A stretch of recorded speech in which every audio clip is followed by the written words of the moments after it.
Gonna be a fun one. We're gonna have a fun one today, boys. It's I love seeing it. I love seeing it. It is now January something. February? It's spring. Early spring, late winter 2025. And everybody has caught up to us in 2012. And I'm glad to say I'm here for it.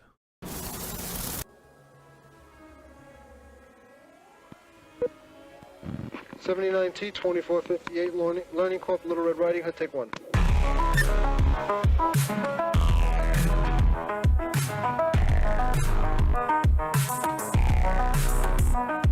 40 years of my life is in the wire that's gone. Does that make sense? Where they say there are Indian people pooping on our beach.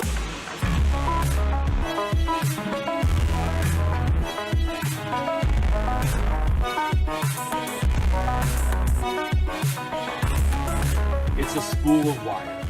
40 years of my life is in the wire that's gone. I don't know. I usually only would play like the first 20 seconds or 15 seconds of the ad. This one, I kind of like going through the whole thing every time. Good morning. I see somebody in Lethbridge freezing his butt off. That sucks. Good morning. Good afternoon to Europeans. Good evening to the Saudi Arabian, the Muslim brotherhood that we got in here. It's good to see you guys. This one is fun. I think you're going to like it. Like from an audience perspective, you're going to like it because you're going to like, hey, I've been saying this for years. All of a sudden now everybody else is saying it. It kind of feels vindicating in a way, but it's not so much how you feel. I find it fascinating. Now that I'm kind of like, there's not really anything else red pill to talk about. I can repeat the stuff I've already said, and I kind of do to some extent, but it's not so much that it's time to move on. Time to level up. Time to level up and be your best self. I can't think of any more platitudes right now. If you saw the topic, it was neat but neat. And it's just funny because I remember in the 2000s when you would see Neets. And it was very easy to make fun of them. Unkempt, not very skillful.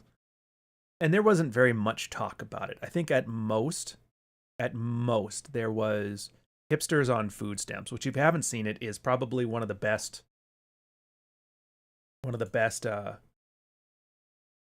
blogs from Last Psychiatrist, or the best general blog of that era, hipsters on food stamps. So if you don't know that one, and it's going to give us the preview of what we're in for here.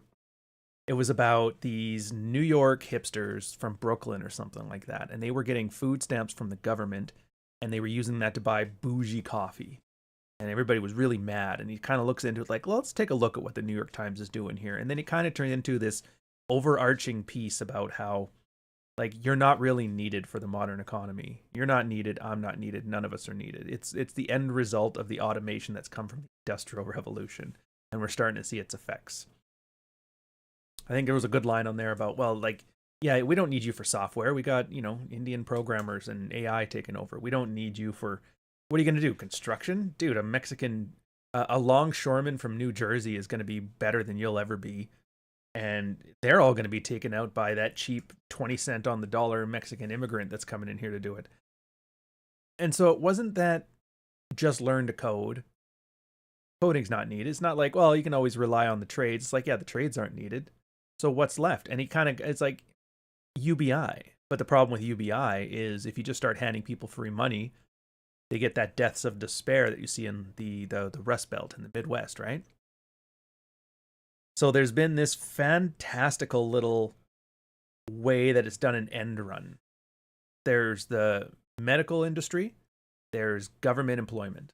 That's essentially it. And it's not like it's something new. The Romans used to do this too. In times of peace, they would have, like the army, if they weren't getting paid, they were murdering senators. So what they would do is they'd start big public works projects to keep the army gainfully employed. And what is that if it's not UBI, really, right? So a lot of government jobs, and it's in the States, you might not see this as much. You probably do now that Dodge is doing his whole USAID thing, but in Canada, it's huge. A quarter, almost a third of the population is all working in government jobs, and most of them aren't doing much other than whining on Reddit about the latest thing that Trump is doing to piss you off. UBI is universal basic income. It just means government's your paycheck. Not good. Welfare, but without qualification. And I know I can hear my inner Clary right now talking about the financial whatevers about it. I'm not here to talk about what it should be and what it is. I'm talking about what is.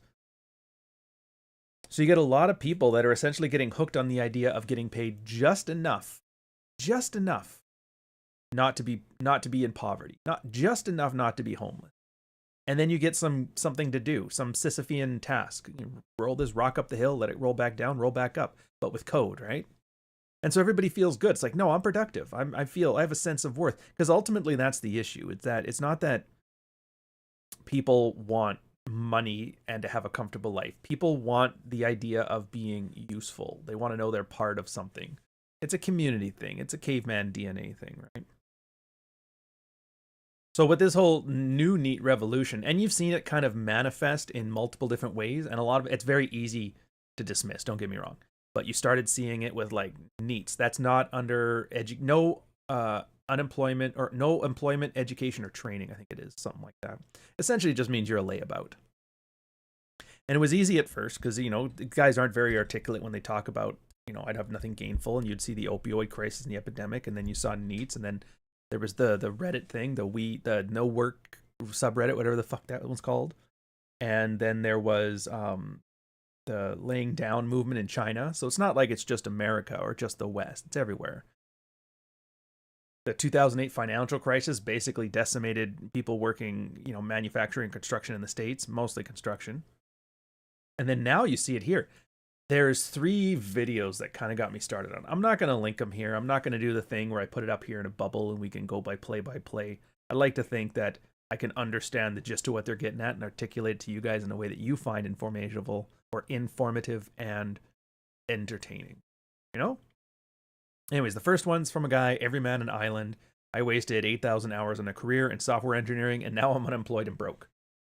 Which it's funny that he's got 152,000 views on that. If you do the math, the good rule of thumb is you take your cost per 1,000 views, CPM, cost per mille, and multiply that by 6. And that's usually what a video will get for AdSense. So 150,000, 150 times 6, it's like $1,000 for one video, 30 minutes. I'm sure he's doing fine. I haven't checked the rest of his videos, but it's fine. And then the next one is Gen Z is over it and nobody gets why. It's from this guy, Raymond Thoughts and Prayers? Thoughts and Mind. And there was a third one. I can't remember where it was, where I could find it again, but it was some New York kid. So the reason I like these 3 in particular is because the Zoomer one was a kid in his 20s. And the Every Man is an Island one is a guy in his 30s. And the Raymond Thoughts and Mind is a guy in his 40s. So it's 3 decades of men. It's the tail end of Gen X, the beginning of millennials, solid millennial, and solid Zoomer, and they're all experiencing the same thing. So it's very hard to dismiss this as some kind of midlife crisis or as kids that are just disheartened and worried about getting their way up in the world. Like, it's a real thing. It's a real thing. And for a lot of you guys, I know a lot of you guys are gainfully employed. I know some of you personally have your own business and it's doing okay, well enough. You have some of you guys here that are very successful. I know there's lawyers, there's DJs, there's other content creators, stuff like this. So there's a lot of people here with various levels of job security. And so this is one of those times where you kind of have to empathize. You realize like, oh my God, there is a demographic of men that's completely different than my experience. And I'd argue it's part of and then this is kind of what the bell curve is doing. Like I said, at first, it was just that tail end of the bell curve, the guys that were never going to make it. And so when you look at them, like, of course you're not going to make it. You're lazy, you're useless, you don't shower. Why would you expect anybody to give you a handout? You should be that way. Great. And then you're seeing it where, oh, okay, so this guy's like, it's weird. He would be a really good plumber if it was the 1980s, but now, housing crisis is gone. That's why I liked the 7,000 hours guy. It's because he's like a software engineer. He's a decent guy. He showers, he shaves, he does all that stuff. He's decently good at programming, and he kind of puts his skills in perspective. Like, he's not, what do they call him, a 10x programmer? Ones that are like 10 times as productive. He's like a 1x programmer because I'm perfectly capable and functional. And he used a reference to carpentry. Like, I can build furniture.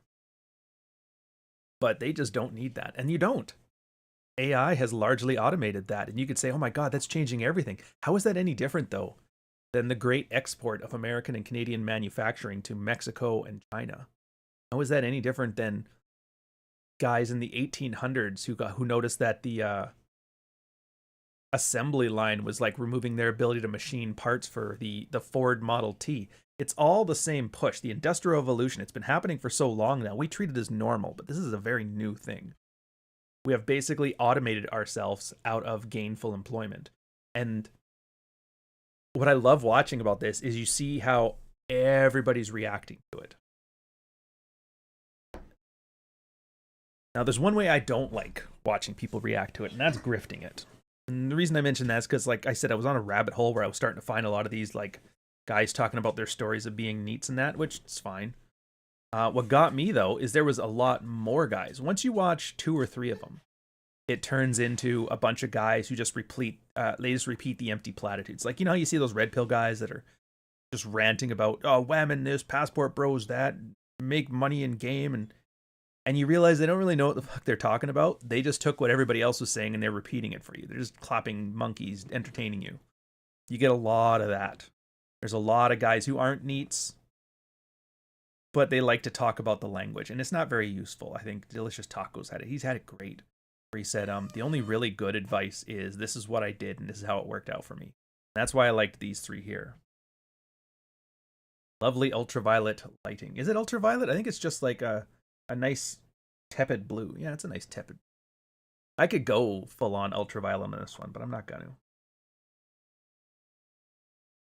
Rhodesian in trading. Yeah, it's a little jab at the Canadians. What can I say? What can I say? How do you not like this? Oh, I have my talking points. 1 second here. Gotta check my. Oh no, I put it on. Oh no, did I? No, I did. I put it on my notes. 2 seconds. Let's get prepared. There it is. So we're on the first section, 2025 Neets. Yeah, so the NEET in 2025.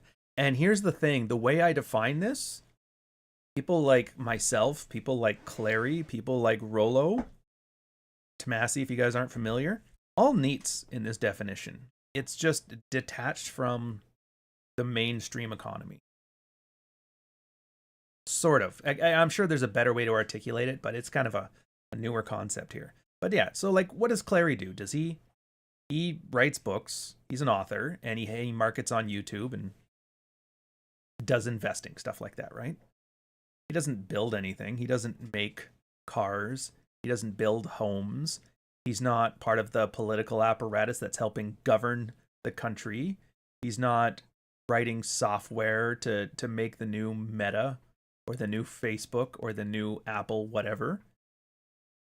He's largely entertainment, but it's not entertainment in the way we would think of. When you think of entertainment as a mainstream industry, you think radio, you think television, you think Hollywood, you think theater, comedians, stand-up. Those are all like the mainstream things, and that's kind of, those aren't, like, there's still opportunities.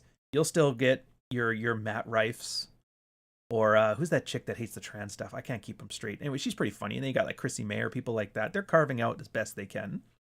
But they're no different than the guy with 8,000 years with a software career. Yeah, there's a chance that one of them might hit the lottery and make it big and get a Netflix special and all that. But even then, Netflix doesn't pay what it used to. Like, it used to be, you got an HBO hour special. That's it. Your career started. You're going into movies. Bill Burr is the only guy I've seen in the last 10 years who did that move from like comedy to movies and that and had it work out for him. Kind of messed with his comedy a bit, but whatever. Okay, so yeah, not an employment, education, training. Yeah, that's the acronym. Yeah, so 2025 Neets that. Me, arguably a NEET. What am I doing now? Am I in the military anymore? No, I'm not serving the country. Am I in my finance bro working downtown wearing a suit every day anymore? No, I'm not doing that either. Do I work for a startup running their security? No, I'm not doing that. I'm not doing any of that stuff. What am I doing now? I'm writing books. I'm running my mouth into a camera, staring at the screen like a 1984 thing, dressed like Magnum PI, Canadian edition. This is largely a NEET thing. And it's neat. Gig economy. Everybody heard, oh, gig economy. He's talking about Uber Eats. No, this is the gig economy. Hunt when I kill, man. If anything, we've almost regressed back. Like, we've gone all the way back. It used to be we had cottage industries. This is like frontier time. Beaver pelts in Canada and cotton gins in the States and stuff, where everybody had their wives spinning cotton or whatever in their cabins, and then guys would go from door to door, pick it all up, bring it to the factory and the thing, and then work on it. We kind of have that now. And we think of it now as like, oh, this is horrible, the atomization and the balkanization of people. We don't talk to people anymore. It's kind of what it always was, though. We always had a very small social group, but now we're caught in big cities, very atomized. So it's like a compressed cottage industry, which is a very interesting thing to see. And that's not everybody. There's still a group of people in the old guard. I couldn't give you a percentage. I couldn't say 30% of people are still doing things like the classic career pathway. I can't say that. I don't know what it is. I know whatever the percentage is, it's much lower than it was 10 years ago, 20 years ago, and definitely 50 years ago. There is no way we still have the same economy that we had in 2000, let alone 1980. Yeah, basically somebody who does something for whose service individual customers want to pay. Yeah. Ryan, as if Magnum PI and Bill Murray had a child. Marty's still sore. I got him to watch Meatballs. He's like, what the hell did you do to me? I'm like, dude, this is the original camp movie. The camp, literally camp. Camp movie. So anyways, you watch how everybody processes this. And there's a few things. One, there's the, it's almost guilt. Oh, I shouldn't be doing this. Like, it feels like I should be lifting rocks all day. Like, they're guilty about the level of effort they have to put in and the marginal outcome. They know they should be doing better. They know they want, or at least they want better quality life. I want a bigger house. I want a wife. I want 5 kids and blah, blah, blah. And they want to do all that stuff. And that's fine to have those aspirations. Do you really want them, though? Or is it just malaise? I'd argue for the most part, it's just guys throwing shit at the wall to see what sticks. Because, like, if I have to see another 23-year-old lamenting how he's never going to have a family, I'm like, dude, I didn't even bother settling down with a girlfriend till I was 30. Who cares? Have your fun. You have no idea. Well, I guess I don't want to alienate people. The game has changed, so we'll just say leave it at the game has changed now. You can swipe Tinder all day. Back in my day, you'd walk up and talk to girls and they'd listen to you. Nowadays, they'll hook you up for their OnlyFans. I don't know how true that is. I mean, for a certain segment it is, but it's not the point. And it's mostly that. It's mostly guys that they want gainful employment. They want meaning, and it's not new. Was it Simon Sinek? Is that his name? Hold on a second here. Yeah, Simon Sinek, English-American author and inspirational speaker. He had this TED Talk back before they turned into FGR Entertainment, where he was talking about how millennials were joining the workforce and they wanted to save the world. And he's like, slow down, you've been here 9 months. You work in a mattress company, relax. And he was big on showing, like, if companies want to keep guys, they need to use, like, there was a couple skills, autonomy, stuff like that. Anyways, it's kind of, you okay, bro? All I can hear is the dog shaking himself on this other side of me.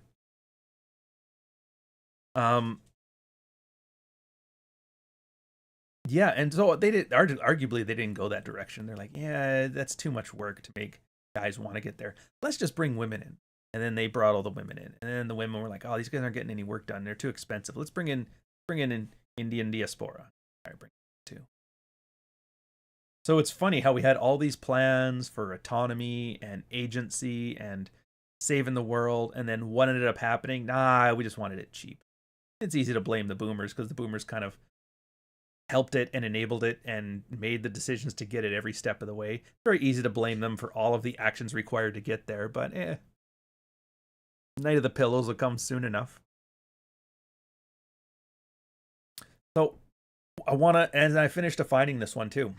You see a couple other wait, do I want to hold up a second? I want to make sure I don't step on my own other problem. Yes. Okay. The problem is it's largely now turning into a lottery system. Like, if you want to work in software, and this is old. Like, do you guys remember back in the 2000s, before the dot-com crash and after the dot-com crash, everybody's business strategy was to have as much market share as you could for whatever your thing is. Pets.com, I want all the dog owners on this site. And then you sell your product to Google. That was literally the original lottery system. Nobody worried about, I want to make a business that's sustainable. I want to make a business that wins and keeps customers over the long term. It's like, no, I want to build a big group of people and sell it to the Tyrell Corporation. That was the plan. And that was like 20 years ago. Now what do you got? Same thing. Everybody has a startup. What's the plan on the startup now? Seems like the startup plan is like you have your startup and then you use it to make a meme coin and then you rug pull everybody from it. It's just like a series of multi-level marketing schemes. We used to laugh. Remember the War Room? Remember that? Tate's War Room? Come have dinner with me. We have forks with 2 prongs, not 4. And they shake guys down for money and they just take all that money. That's the economy now. And everybody's in because, yeah, a small percentage of them will do really well. What's investing now? You don't invest like Warren Buffett. Like, fuck you, Warren Buffett. You'd put it into a company that's got a 10 years earning growth. No. I'm going to put mine into a meme coin and hopefully get a 10-to-1 or 100-to-1 return. I'm going to wait till inflation hits 20% this year, invest in the stock market, and then it'll hedge against inflation. It looks like I made 30% this year, but what I really did was just didn't lose 30% of my net value. So when you talk about that old thing about agency, think about that. And it's an economic thing. Every decision is made on the outskirts, the edge cases. He does this thing crying about how, well, I shouldn't say cry. I don't want to be dismissive about it because I think that's the problem here is you make things dismissive when you get to guys being sincere.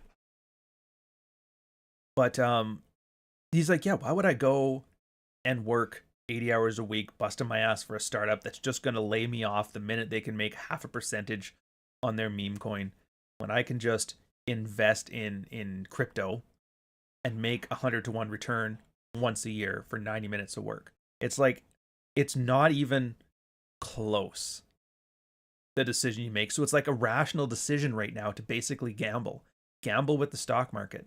Why wouldn't you? Why wouldn't you gamble with the crypto market? Why wouldn't you gamble with the stock market? It's got a better rate of return. Yeah, you're going to strike out 9 times out of 10, but that one time you nail it, it's going to be enough to get you through the next year. Or you can bust your ass, basically grind yourself into dust and not get there. Now, maybe you're one of those guys that have a great job. It's got good pay, good benefits. You have a real strong sense of belonging. You have agency, maybe even a level of ownership over the means of production. You filthy communist, you. And you're happy. That's great. That is a shrinking percentage. I don't know. I couldn't give you a percentage. I couldn't say, well, that's what 40% of guys are doing right now. I can't say, well, the Neets are only 5%. I don't know where those numbers are.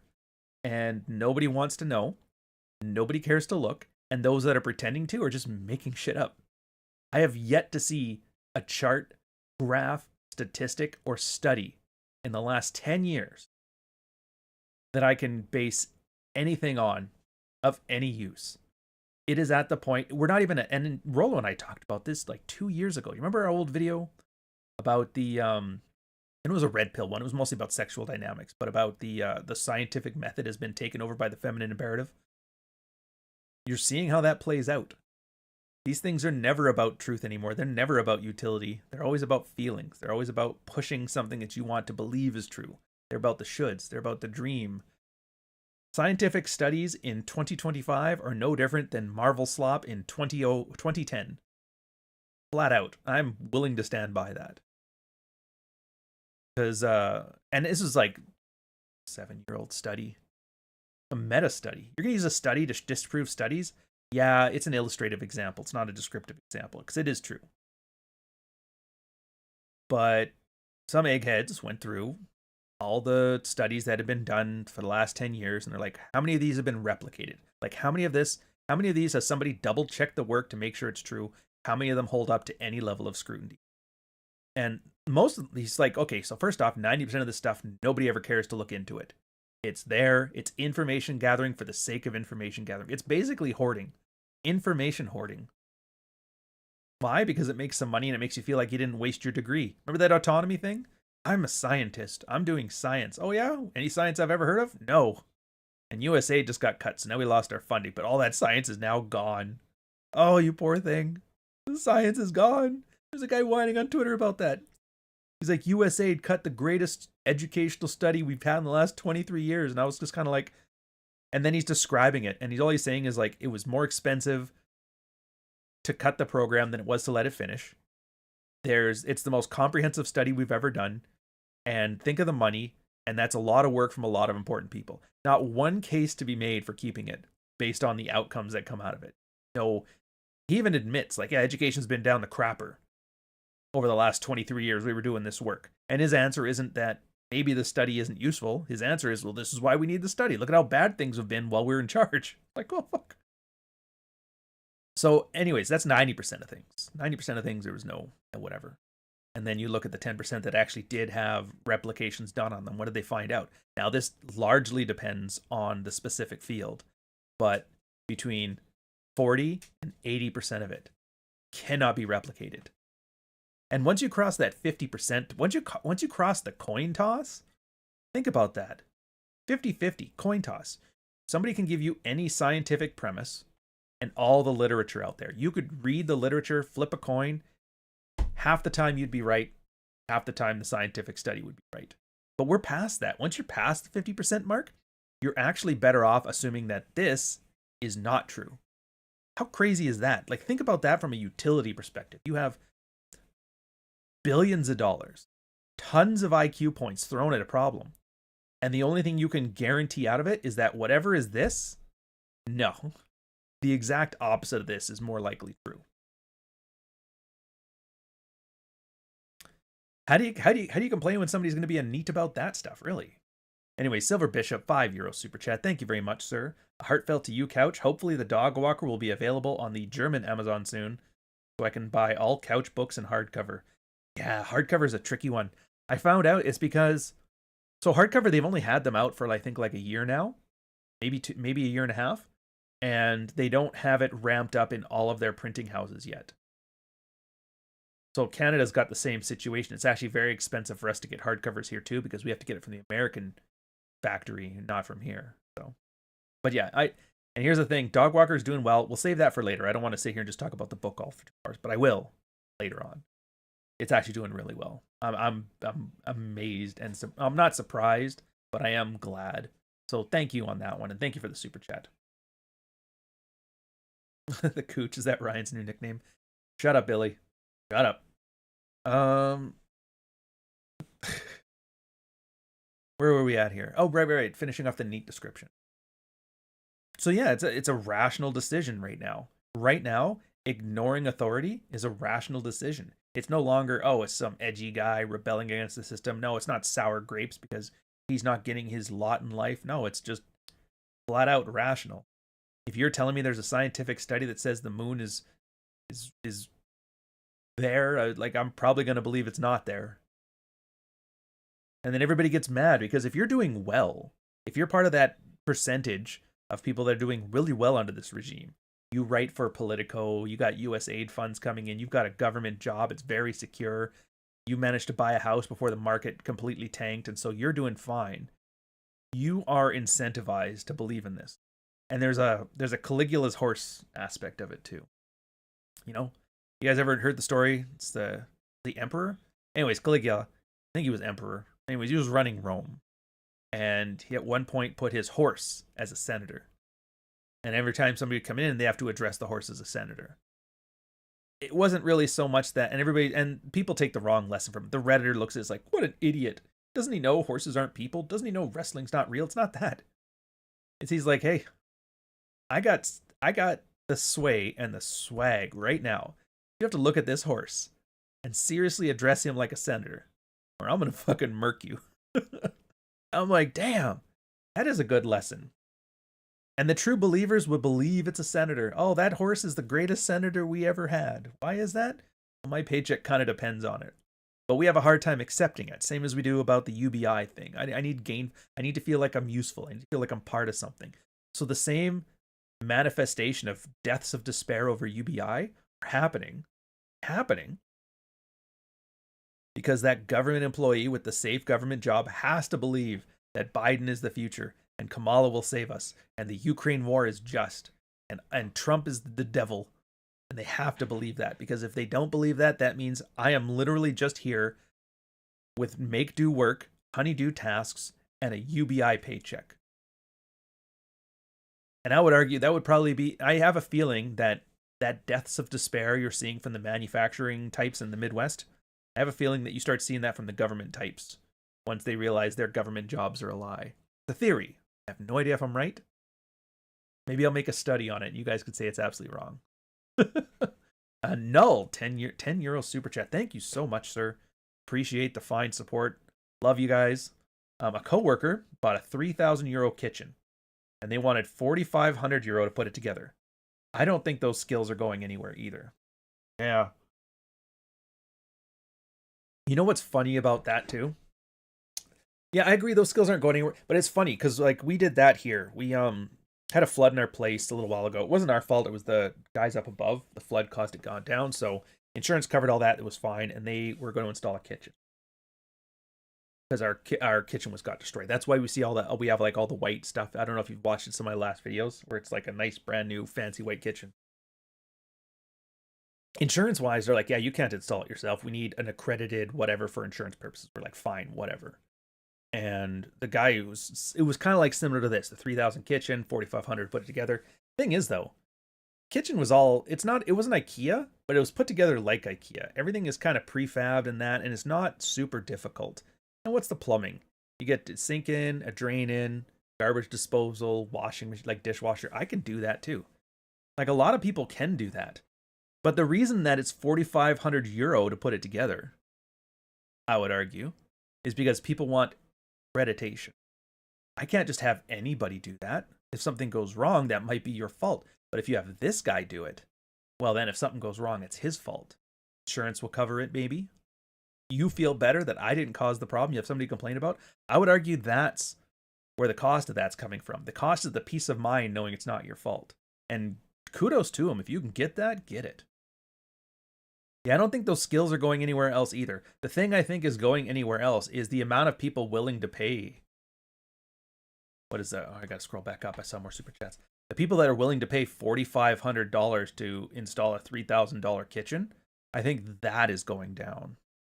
And it only goes one of two directions. Either installing a kitchen becomes a wealthy thing and some cheap replacement replaces it, or people have to accept less money to do the same work.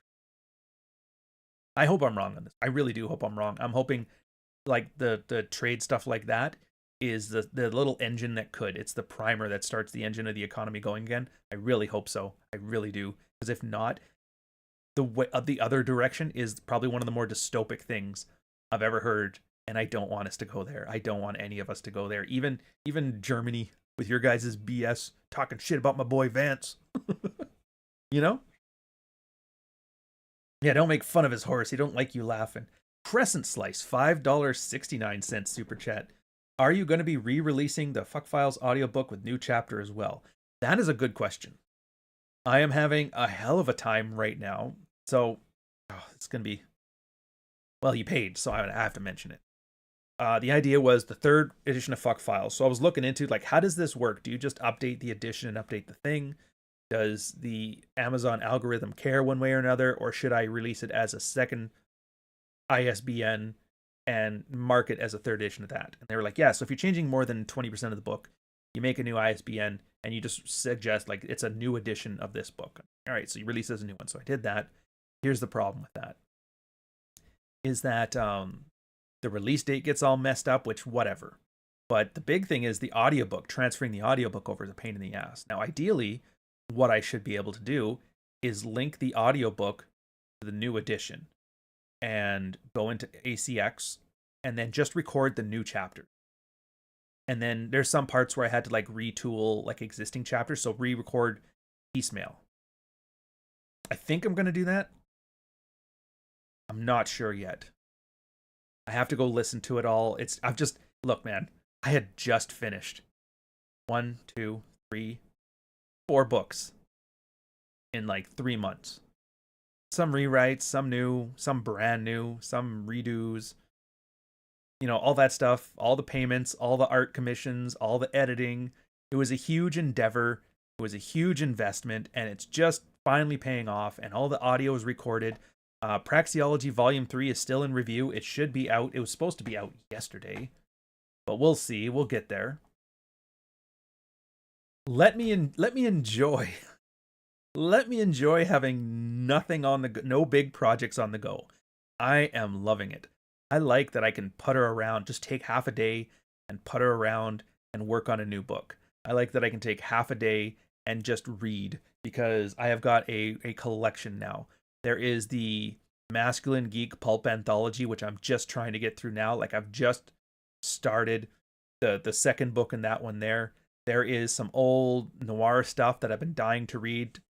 Some old Hemingway stuff to help me develop as a writer. And I have the free time to do this now and not just staring at Quark Express laying out text. Let me enjoy it. The audiobook will come when it comes. King Rob 5. Damn it. All right, we're going there. You really just start changing the tone too here. I'm going to turn this down. It feels like it's clipping. If you notice, I sound about 10% quieter right now. That's on me. $5 chat. So the meme, they're very good. This is really, they've taken it. True Alpha named Ryan Stone. It says, ask Murphy about the article he wrote, cuckolding his wife. Clear up the cuck article. Clear up the cuck article. Why are you doing this to me? Why are you doing this to me? Why are you doing this to me? If I wasn't prepared to literally impoverish his entire bloodline, I am now concerned for my career. And I still recommend clear up the cuck article. You know what? Fuck you for bringing this up. Yeah. Fuck you. Heartfelt. I'm not going to have those guys back on my channel again. Absolutely not. Just use a little bit of fucking common sense. It is just... That's great. That's you should. Fuck you. Sorry, apologies. Just keep going, dude. One foot in front of the other. Before you know it, this will all be in the rearview mirror. Fuck you. God, I never stop laughing at that one. I'll get to the super chat just 1 second here. See this one? The best line from Hemingway read, "There is no room in this bed for me, you, and your fear." My favorite line from Hemingway so far, and I am not the most prolific Hemingway reader, is, "Could you let up on the bitchery a little, Margaret?" I don't know why that one makes me laugh. Tone that rap down, woman. Shut up, silly woman. Okay, King Rob 555. Couch. I have a random suggestion. You should add anime reviews to Orion. I want to. I want to. I really do. Mostly because I have a feeling it'll probably be better for the DMCA thing. The one hurdle and frustration with the channel is how often I have to fight with the DMCA system. I am 100% on board with proper fair use practices, and it is like a slog. They just DMCA'd the substitute. I was so annoyed with that. I'm like, what? So I'm battling against that one. Usual Suspects so far looks pretty good. It seems like once I hit the $25 million box office and below, DMCA comes down like an effing hammer. So if the anime one does better, I'll probably go that route. But it's good. I mean, what to do? Do I start like everybody else? Do I start with an Akira review? Do I pick something more useful? Do I do one of the Cowboy Bebop or Trigun reviews that have like 800 of them before? If I can find something actually in anime that has like a contingent of communists who just hate it or love it, I'll probably review that. Because I haven't had a good old-fashioned communist 2-page rant in my YouTube comments in forever. Such great marketing fodder. Who'da thunk? Calling communies a bunch of pinkos is the best way to get engagement. Kudos to that. Dude, Brave Little Toaster, Iron Giant. Like, you see what I mean? Like, it's like a whole... There's an unending list of stuff that's really great. And my only requirement for that is I want stuff that's competently produced and executed on. Preferably stuff that's not as well known, but we'll see. YouTube has an AI thing in their YouTube video recommendations like, hey, you should do Usual Suspects. So I have Usual Suspects coming out on Sunday. Let's see if YouTube knows what the heck it's talking about. If it doesn't, then F you. Yeah, oh no. Yeah, Blanky, The Lamp, Vacuum. What else was in the list? There's another one in there. It's like John. It was like the only time I ever laughed when John Lovitz said anything. Your red morning ads are peak. Thank you very much, sir. Oh, did you see? I got a new one. We're going to go to the next topic, but I got a new one first. I am... Sec. Gotta find it here. So a friend of mine, Kirsten, she has a new book out, and she was like, dude, can I do one of these ads for you? And she helped me out with like a blurb for Dog Walker. Oh, thank you. That's awesome. So I'm like, yeah, at least I could do is an ad for you. Of course. So we kind of did some like Skid Row bro with each other. Helped each other out. Advertising for each other's stuff. There she is.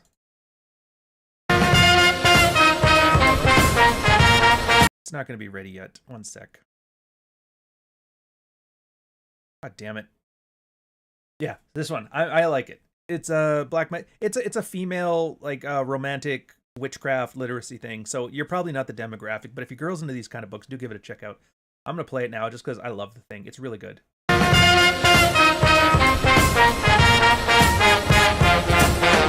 They warned her about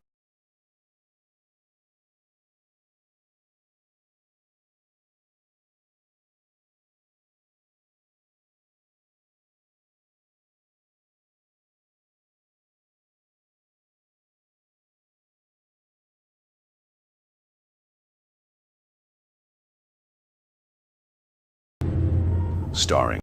All right, let's try that again. For some reason, it always mutes the output when I put these things in. It's very annoying. All right, attempt number 2.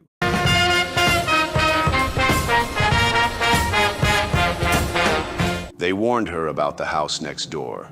They warned her about the men who lived there. But she didn't listen. Experience the horror. Prepare yourself for Black Magic's Prey. Featuring ancient Mexican witchcraft, demonic possession, forbidden rituals, virgin sacrifice, and supernatural revenge. Starring the mysterious Luis, the innocent Tess, and the deranged Enrique. Warning, this book contains scenes of witchcraft, violence, bisexual women, demonic imagery, and disturbing rituals not recommended for the weak of heart. Black Magic's Prey. When evil marks you as its own, there is no escape. Available now at Amazon, Kobo, and Barnes & Noble. Rated R. No one under 17 admitted. Yeah, I liked it. It's got that grindhouse vibe to it. It was kind of what she was looking for too. So yeah, we fixed the audio. There we go. Next part, Passport Bro. I have been avoiding the Passport Bro crap because I cannot stand the guys talking about Passport Bros. They are the most annoying people on earth.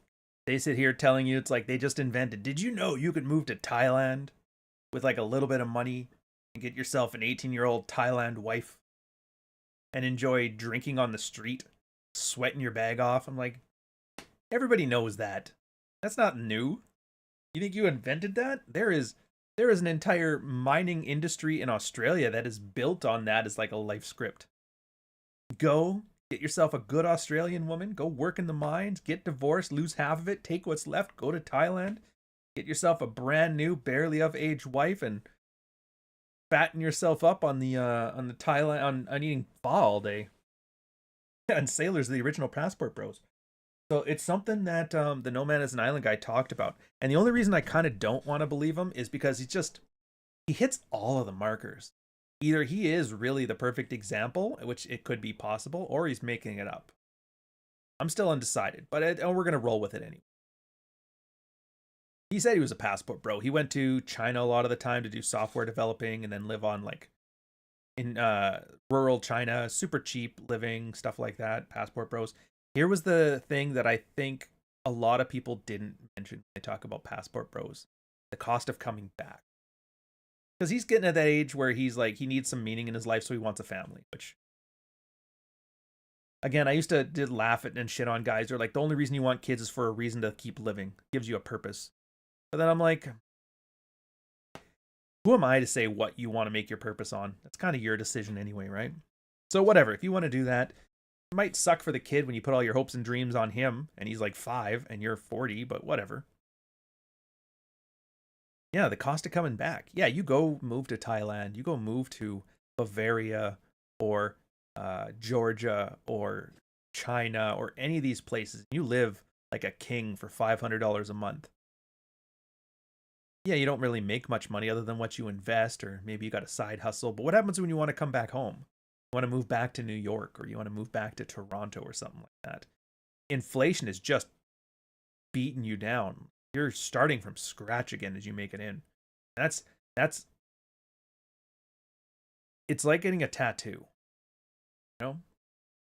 Not in that tattoos are bad, that you're not going to like your tattoo. Maybe you will. Maybe you're like me. You got a French paisley deploying to the Gulf. You can still hide it under a suit jacket if you need to, so you look respectable, but circumnavigate the world. Maybe you were a guy and accidentally got a tramp stamp because you didn't know the symbology of it. Who knows? Maybe you're a girl that got a I love sucking dick tattoo on the inside of her leg, or a dream catcher under her boobs, or whatever. And if you come to regret that later on, that's a permanent decision. Yeah, you might be able to put together a bunch of money and do some tattoo laser removal, and maybe it'll work, but maybe not. And that's the same thing with Passport Bros. You're taking a risk in that your wants and needs won't change, and that your life will be better there than here. You might be right, but you might not be right. At this point, it's kind of one of those things like, make your decision, and then once you make it, realize you got to roll with it. Well, I was a little young when I made it and stupid. I don't know what to tell you. You're not an OnlyFans model. You're not going to be able to nail the landing afterwards and get knocked up by Elon Musk. Like, you're just going to have to live with it. You'll be on the internet talking about how you did 8,000 hours of software engineering in China, and now you're broke and unemployed and you can't do shit, and now you want a family. I don't know what to tell you. I don't know what to tell you. Is there a solution to this? The only solution I can offer is don't listen to people talking about how great something is as they're doing it. You really do owe yourself a favor.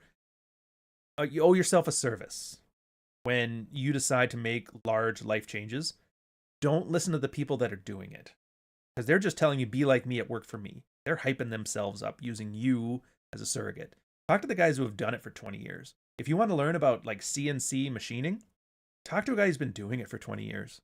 You want to learn about software engineering? Talk to a guy who's done 10,000 hours of software engineering. You want to talk to a passport bro? Talk to a passport bro in his 50s. You know? You want to talk to a guy about looks, money, and game? Talk about a guy who's like, oh, this is going to be like, yeah, I was just going to describe me. Talk about a guy who spent 10 years playing the field and having fun and then settled down with a girl. Talk to those guys. Because, yeah, there's going to be some tactical changes on the ground because the environment changes, but ultimately they're going to let you know on like the long-term ramifications of your decisions. And I would argue that's probably the most important part. Because if you're going to make an educated decision based on some long-term consequences, the first thing you want to know is what happens in 10 years? What happens in 20 years? Can I avoid those things? Because there's always the chance that, like I said, the software engineer guy, his passport bro, restaurant industry, software design stuff, maybe his screw ups are unforced errors. And you're like, oh, that's great. So if I move to somewhere cheap to live off the thing for a while, make sure I have a pathway back to here. Make sure I have a property here. Maybe it's getting rented. Like I said, maybe there's a solution that he just didn't consider. And that's why I loved the praxeology. Because it wasn't passport bros telling you how awesome shit was. It was guys like this, largely saying, this is what I did. This is how it worked out for me. Sometimes it's stuff that worked out great. Sometimes it's stuff that not worked out great. Sometimes it's stuff that worked out bad, but the guy's pretending it's great. And you can see him lying to himself like that. And then it kind of makes you reflect, like, am I lying to myself too? You never know. So go talk to Troy Francis, James Tux, or MLD. Talk to whoever you want. I'm letting you know my thoughts. You guys make your own decisions. I'm not your fucking dad. I hope. I hope I'm not your dad. If so, hey son, I ain't cutting you a check. Yeah, exactly. My first and only child is 3 months old. Let me tell you how to raise children. It's exactly the same thing. As soon as you're doing something, you need assurances that this is the greatest thing. It's exactly what you're supposed to do. Whatever you're doing right now is exactly what you're supposed to do, and it's the best thing ever. And everybody else needs to do it too, because if they're doing it, then it reassures you that what you're doing is right. That's why if you watch things, most of the time it's just people hyping each other up. It's like, why do you need the hype? Don't you have your own metrics of success? Is it a dollar amount? Well, what are you trying to afford? I mean, because when you talk about money, just collecting money for the sake of money doesn't matter for shit.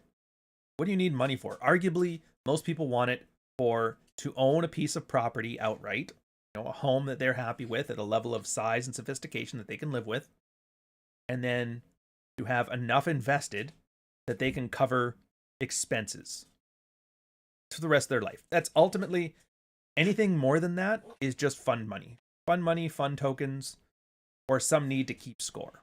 Ultimately, that's what you want.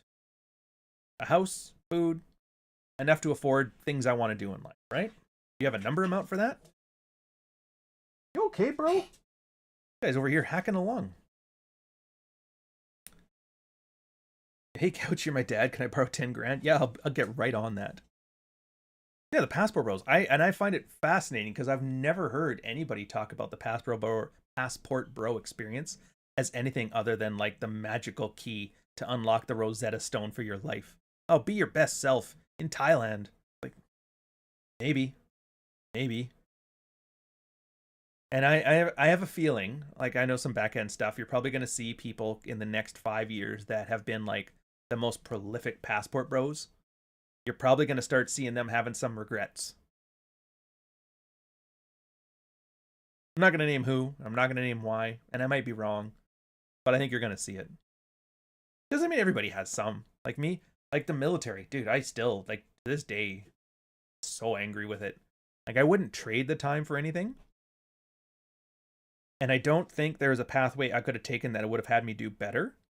But Jesus, it's just something about dedicating a portion of your adult life, like a decent portion of your adult life to watch it flounder so bad. I don't know. I don't want to start turning this to an anti-Canada rant. God knows I've already got the Rhodesian in training thing doing that work for me. Anywho, we've got a bit of Debbie Downer. 2 Solutions is coming next. Let's make fun of somebody stupid. Who are we going to do? Oh, you know what? Now that USAID canceled her money, let's make fun of what's-her-face. Wall. Here's a story of a cocky lady who thought her gold standard was legit. Then finally when she got an actual challenge, it all went to shit.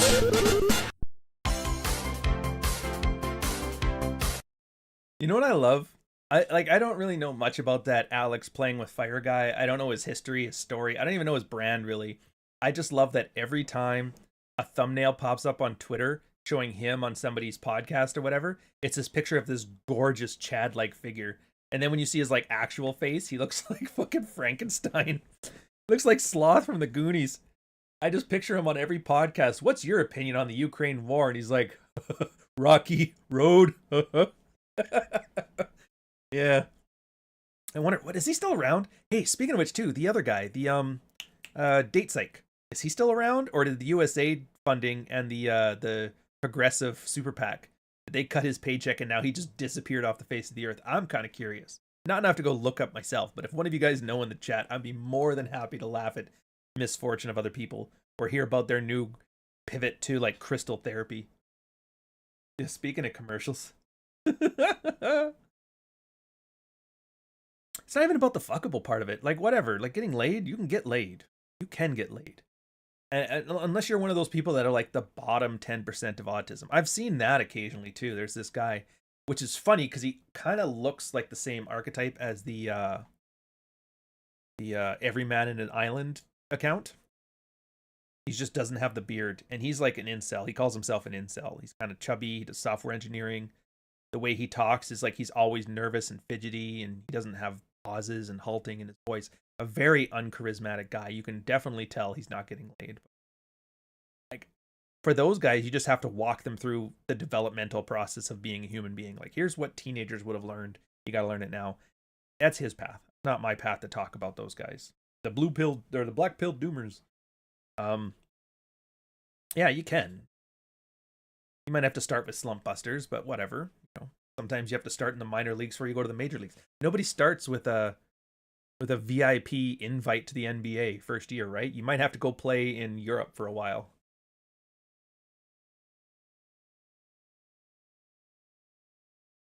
One second here.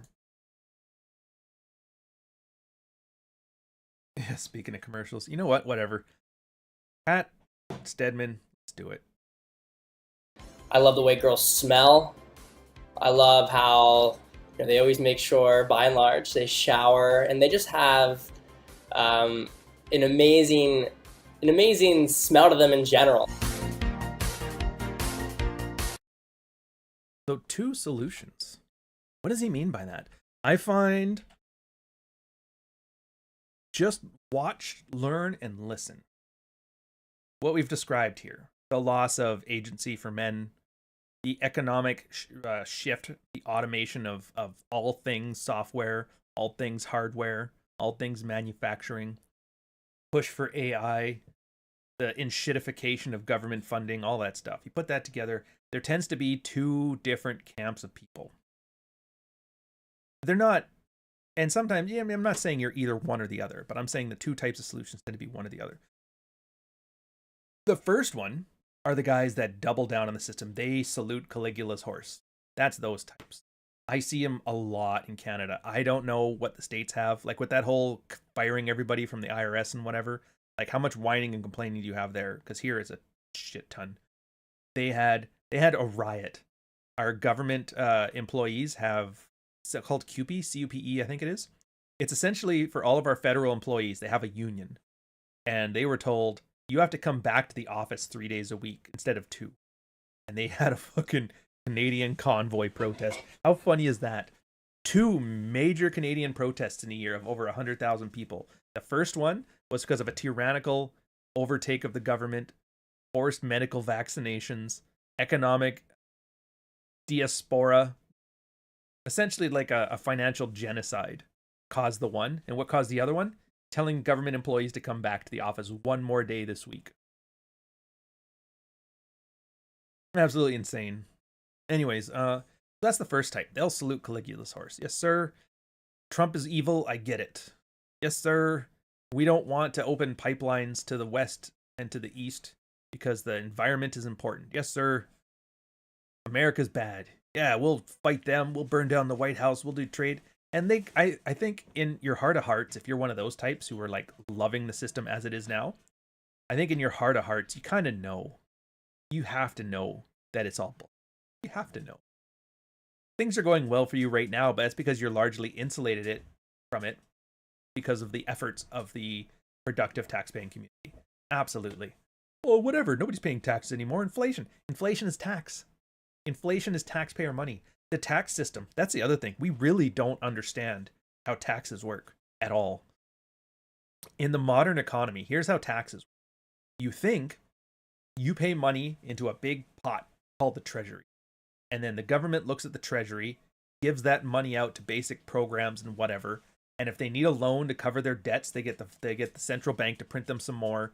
They offer them bonds, and then they use that to pay for the programs. That's not at all what happens. Here's what happens. Government wants to pay patronage for X amount of people, Y amount of people, the UBI, entitlements, debt payments, right? Go to the central bank, they say, I need that money.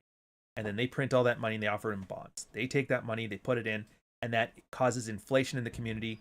There is an economic law. I can't remember the name of it. I keep thinking it's like Goeth's law. Anyways, it's the idea that inflation doesn't immediately happen when you inflate currency. What'll happen is the first recipients of whatever printed extra government money will be able to use that as spending power in a pre-inflated economy.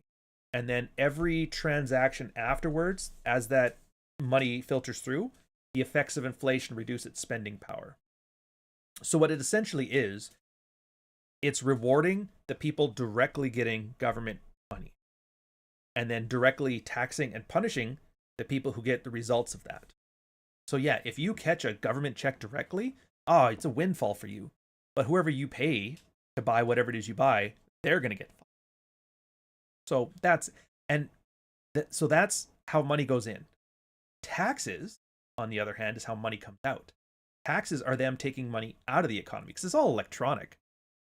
Government takes in X amount of tax dollars, just remove that from the ledger.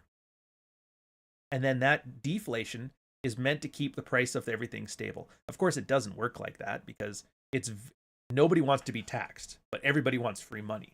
So the whole system has got like a giant pressure to inflate the currency and a giant incentive to take as much government money as they'll give you as a hedge against it's almost an investment as a hedge against inflation. You want to. And at this point now, if you're not on any type of government aid, it's like, why aren't you? Oh, I don't think I deserve it. I don't think I'm like, whatever. That doesn't matter. What matters now is that money's coming regardless of what you do. You can either be on the early part of the inflationary curve or the later part of the inflationary curve. That's on you.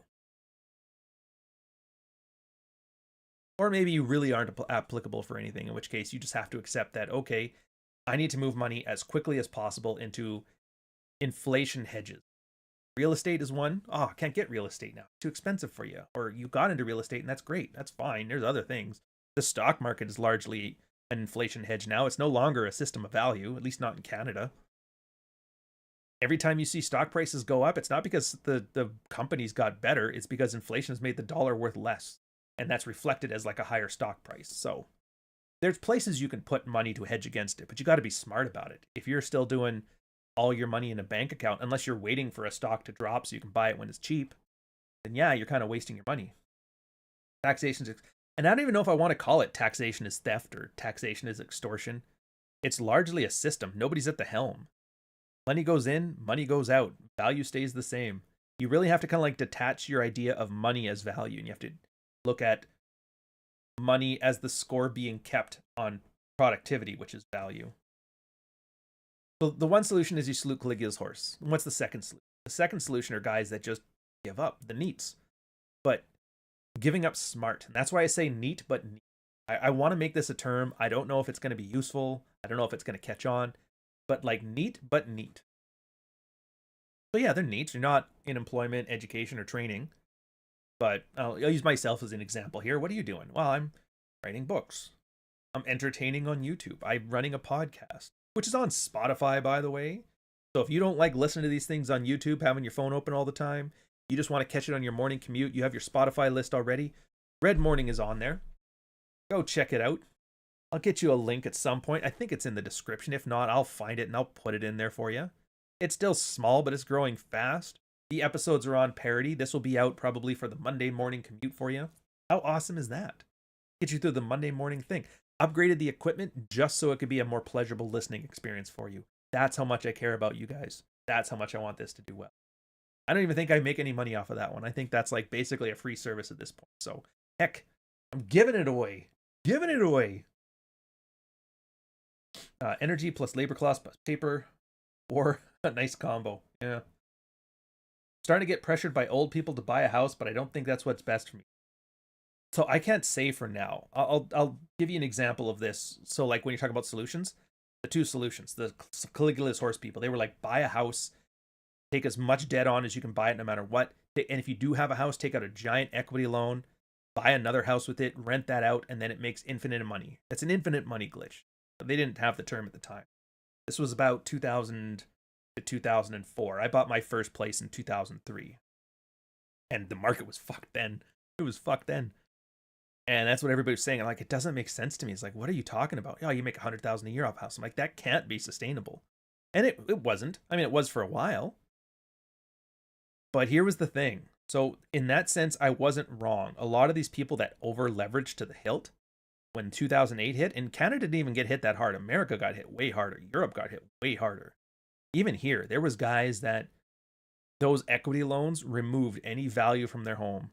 The renters moved on because they couldn't afford to live there anymore. And they were caught like huge amounts of debt. A lot of these people have not recovered. It's been 12 years. Still haven't recovered. But at the same time, I also have friends who didn't buy a place during that at all.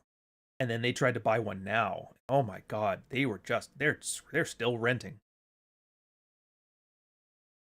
So when people ask like, oh, pressuring to buy a place, I'm of two minds on it. One, you're absolutely right. Rift, balloon, that stuff. But in that same token, it's also a great investment to hedge against inflation. You're already paying stuff on rent. And if mobility is not a huge concern of you, getting something within your means is probably a good idea. Keeping that interest payment as low as possible. It's a good investment. What you do with that, that's on you. Because if you can't afford one, you can't afford one. If you can afford one, you can afford one. But yeah, just make sure you don't leverage.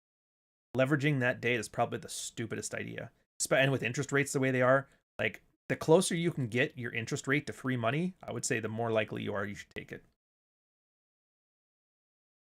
Oh yeah, don't get me wrong. There's always the pain in the ass part of it too.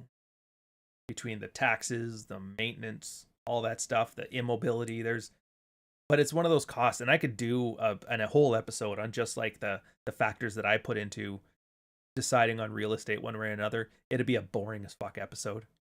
Boring as hell. But again, so just don't think because the boomer tells you to do it, it's a bad idea. You really do need to look into all the externalities. And like, so I'll give you one simple example, then we're going to move on from it. If you're just looking straight up dollar for dollar, don't even worry about opportunity cost. What do you pay in rent? Lost money. Take that versus not what you pay in a mortgage, the interest payment on your mortgage, taxes on your place, and I guess strata fees, syndicate fees, HOA fees, or maintenance if you have a house that you don't have HOAs or stratas or syndicates or whatever. Compare your rent value versus all that. More often than not, you're going to find very few places where those fees end up costing more than renting. So just from, you're losing less money that way, sure. And then there's the value of your home. Does it appreciate? Does it depreciate? Does it stay the same? If it stays the same and just hedges against inflation, then it's basically like a piggy bank, which is fine. If you're the kind of person who can take your mortgage payment, calculate over time, is it going to go up or is it going to go down or is it going to stay the same? And you base that versus what would you have otherwise spent that money on? Were you the guy that's just going to party that money away? Probably better then, because you can't be trusted with. Are you the guy who's investing pretty heavily and that mortgage payment itself would have been better ROIs in crypto or the stock market or investing in your business? Then yeah. But you see what I mean? You're comparing apples to apples. You're comparing your sunken costs from the home, the sunken costs for renting. You're comparing the capital investment in your home versus the capital investment for any of your other investments. And then once you do those apples to apples comparisons, oftentimes you'll find, oh, kind of makes more sense. Or, oh, dude, it makes no sense at all. But most people don't do that. They don't do that at all. They don't think about this. It's absolutely insane. How would you not think about this? Yeah. So once you do all the math on there, anyways, so yeah, so the two solutions, and that's the question you got to ask. Which one are you? Are you the guy who's, and you'll know if you're the guy who's saluting Caligula's horse. And you see them all the time. Like you'll see them a lot on like Reddit, your baby boomer parents and their friends, or possibly you have friends that have really sweet government jobs that don't really think about it. You see the same thing coming from them. They don't want to hear it. And they get very dismissive, they get very angry, and they get very emotional. And it's not even that you're telling them what to do. You're just saying what you do. You're going to buy a house, like for the example here. You're going to buy a house? No, I'm not going to buy a house. And then they get mad at you. Dude, the horse is a senator. What the fuck are you doing? You all right? You okay? You okay, bud? No. You're the problem. And that's because, same thing as everybody else, they need everybody around them to hype them up. Because they know in their heart of hearts, this is not good. But you reminding them of it makes them angry. Making me angry is bad. Therefore, you're the problem. You're the reason things are like this. And I'm sure there is a evo-psych reason. I can look into the human condition and see we're genetically predisposed to turn people that make us feel bad into the outgroup. And I don't have the wherewithal to do it, man. I don't. You're just going to have to notice, like, I see it and that's good enough. I know there's a social pressure to it. I know like girls are especially susceptible to it. The idea that everybody is telling you to do this stuff, it pressures a lot of women into doing it. Why do you think women went into shitty STEM degrees to get shitty jobs paying 70 cents on the dollar or whatever it is they earn on these jobs that are soul crushing? And now all they have is a cat in an apartment and kitty litter. We make fun of it, but you got to remember, that is somebody that is an entire world view taking advantage of their need to fit in. woman's need to fit in, and they have just weaponized the shit out of it. Who's they? I don't fucking know. Why did they do it? I don't fucking know. It's there. I can see it. I can point to examples. And here's the best part. I don't even have to give you some crazy celebrity, nonsensical, rare example. You guys have seen this in your life. Do you live in a big city? You look around. How many girls do you know renting at home, earning 60 grand a year in a very prestigious corporate job somewhere that they went to school for 4 years, don't have a pot to piss in, a window to throw it out of, and no man wants them? Or no man wants them for the long term. Or they just don't want the man that wants them for long term. It's there. You just gotta look. Single guys, if I am 14, I don't know, if I'm like over a decade into my relationship and I can see it, there's no way single guys aren't seeing it. All it takes is one hungover post-coitus pillow talk session of a girl trauma dumping on a dude for him to hear it. Oh my God. And like, can you blame a guy too for like, I could save her, but dude, it's like a house. Do I really want to invest in this house in San Diego? This property tax alone sounds like a pain in the ass. It's like that, but with a spouse. Like, ugh, I don't know if I got it in me, man. Of course, there's a lot of guys that have no purpose and they're kind of aimless and they're like, I can fix her becomes their reason to exist. Of course, that you all know that covert contract ends up. What was there was like an old 15-year-old meme of a girl whose man married her. He worked hard as a carpenter or a trim carpenter or something to put her through college. And she's like, oh, wow. And now I finally got my first job. And she's like, now I don't like him anymore. Now that I got everything I want. No good deed goes unpunished, right?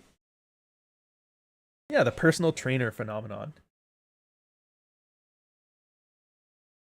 The Rule Zero topic, I don't know. I'll find it here at the end of the show and we'll get it set up on that one there. So that's really the question you got to ask yourself, man. What are you going to do? What are you going to do? And it's not a question of if, but when. Are you going to salute Caligula's horse? Or are you going to carve your own path? And don't get me wrong. The Caligula's horse guys, there's some guys that do well enough on it. There's all those USAID. You're finding, what is that? Chris Rufo and the Manhattan Institute. They got a couple million out of that. He's set for life. He's good to go.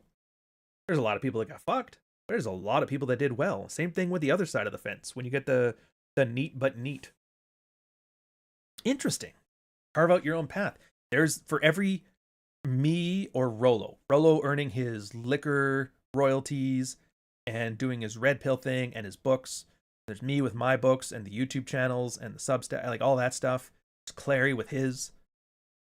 I don't know what the numbers are there. I don't. But for every one of us, there is X amount of guys who aren't making it at all by checking out. And they're getting embittered. And they are turning to like antisocial behavior. And they're doing all kinds of craziness. Or maybe they're just homeless guys on the street doing fentanyl and zombieing out. I don't know what the numbers are of this stuff. But it's like anything with life. There's risk. And then the only thing I could suggest is, who's been saluting Caligula's horse for 20 years? Who's been neat but neat for 20 years? Start listening to what they're talking about. Start seeing, the better thing is start seeing what they're complaining about. What is it you don't like? Because you've geared your life towards this result. You're living the exact life that you wanted to, whether you know it or not. What's in it? What's in it for you in 10, 20 years? I'd argue once you can find that out.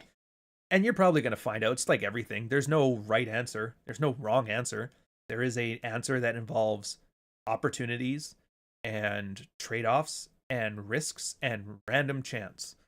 And you're going to get, the more people you watch and you listen and you talk to, pay attention to their results, the better off you're going to be at carving out what is a, and I don't want to make it sound autistic and say, roll the dice. I got a 63% chance of doing well here. And yeah. You'll get an intuitive sense of like which path that you think leans into your strengths the best. Because maybe there's always the chance that one of you guys are the most amazing, round-nosing, shameless ass kisser ever. You can salute a horse better than any man on planet Earth. And you getting on the government's teat and stealing taxpayer funds and carving out a good life, even with the Dodge taking out USAID, then fucking go for it, man. Like, who am I to tell you otherwise? Yeah, do I think it's horrific as a value system? Absolutely. Do I think it's self-destructive over the long term? For sure.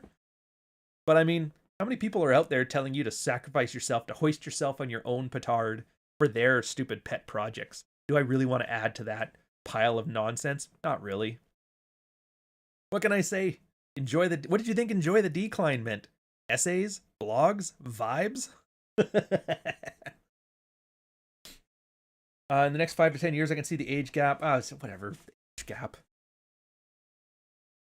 Sex isn't like a zero-sum game, man.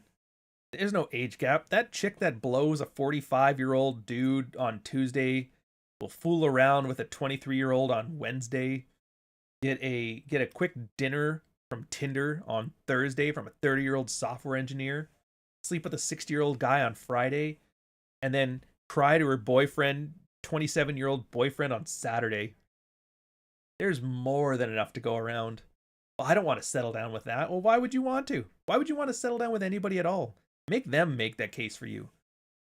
If there's a girl out there that's been sucking too many dicks for your liking, well, then she's got a really hard, like, think about the type of woman who can be that OnlyFans. Like, who's that Lily Phillips one? I took 100 dicks. Think about the performance she has to pull to sell herself as a viable option for a guy with options. I'm not saying it's impossible. What I'm saying is, if you catch that, holy Jesus. Dude, the girl you're dating went on camera and sucked 100 dicks. You have no idea, though. I have sandwiches and blowjobs on tap every day. Her money makes enough that I don't have to worry about financially things everywhere. She works. Like, that's what I mean, right? If she's able to make that case, in spite of all that, for you to want to settle down, I'd say fucking go for it. Free sandwiches every day for the rest of your life. It's like Subway sandwiches minus the child diddling. Or maybe it's like, yeah, I want the girl that's got only the high school boyfriend and that's it. Settle down with her and she's bitchy and miserable, but you know what? That's 100 dicks I don't have to think about every time I go to town with her. It's worth all the misery and the pain and the constant bitching and her scrolling TikTok all day. Make a choice. Or just avoid all of it. That's fine too. But I mean, you're a human being. At some point, the need for female companionship kind of gnaws at your DNA. So it's a problem you're going to have to sort out one way or another. Yeah, you might be able to do it all alone for the rest of your life, but most likely you're going to have the itch to scratch one way or another. And at the very least, you want to be able to make that decision when you have the option to say yes or no, as opposed to having that option selected for you. Because you're too old to learn new tricks, or you're too stupid to take opportunities when they show up. Figure it out. As long as you make your decisions from a place of abundance, it's very hard to make bad decisions. Very hard. I always laugh at this too, because every time I talk about settling down at all, there is always, and I think there is one here too, there's always that guy. You know that guy? That guy. I would never. Fucking whammon. No chance in hell.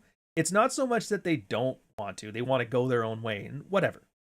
It's that they need me to know this. And they tell it with a zeal, with a lust. Just so you know, I'm never gonna. It's almost like, how is that any different than the guy who's like, if you don't have 15 kids, you're a failure as a man. If you don't defend a girl on the subway, what's wrong with you? It's like, you can tell they're kind of like, they're hyping themselves up. I need you to reinforce my worldview. You saying this thing, in the back of my mind, I have a feeling you might have a point, but I don't like feeling bad. It's like a spiritual boomer. How dare you not buy a house and do exactly what I did? Obviously it works. Look at this. Thank you, taxpayer. Oh, 100% validation seeking. And that's the beauty of it. It's like it's not an easy dynamic to understand unless you're really paying attention. Whether I approve or disapprove of somebody's life script, no bearing on anything. But that other people get a strong emotional resonance off of just mildly doubting it is enough to set them off. That lets you know right now. If you're getting extremely emotional about something, probably a reason for it. I do it too. Everybody does it. Hell, for me, watching that whole 51st state Canadian stuff, dude, I went on a tear, removing all Canadian anything from my, like, I can't, fuck you. Fuck you. Sorry, YouTube. Hope this doesn't affect the advertising. But I was watching a whole bunch of government employees talking about burning down the White House because Trump's threatening tariffs. He's threatening our money. I'll kill him. Like, no, you won't. I still laugh. There's this one tweet somebody put out. It's like, there's never been a perfect tweet until today.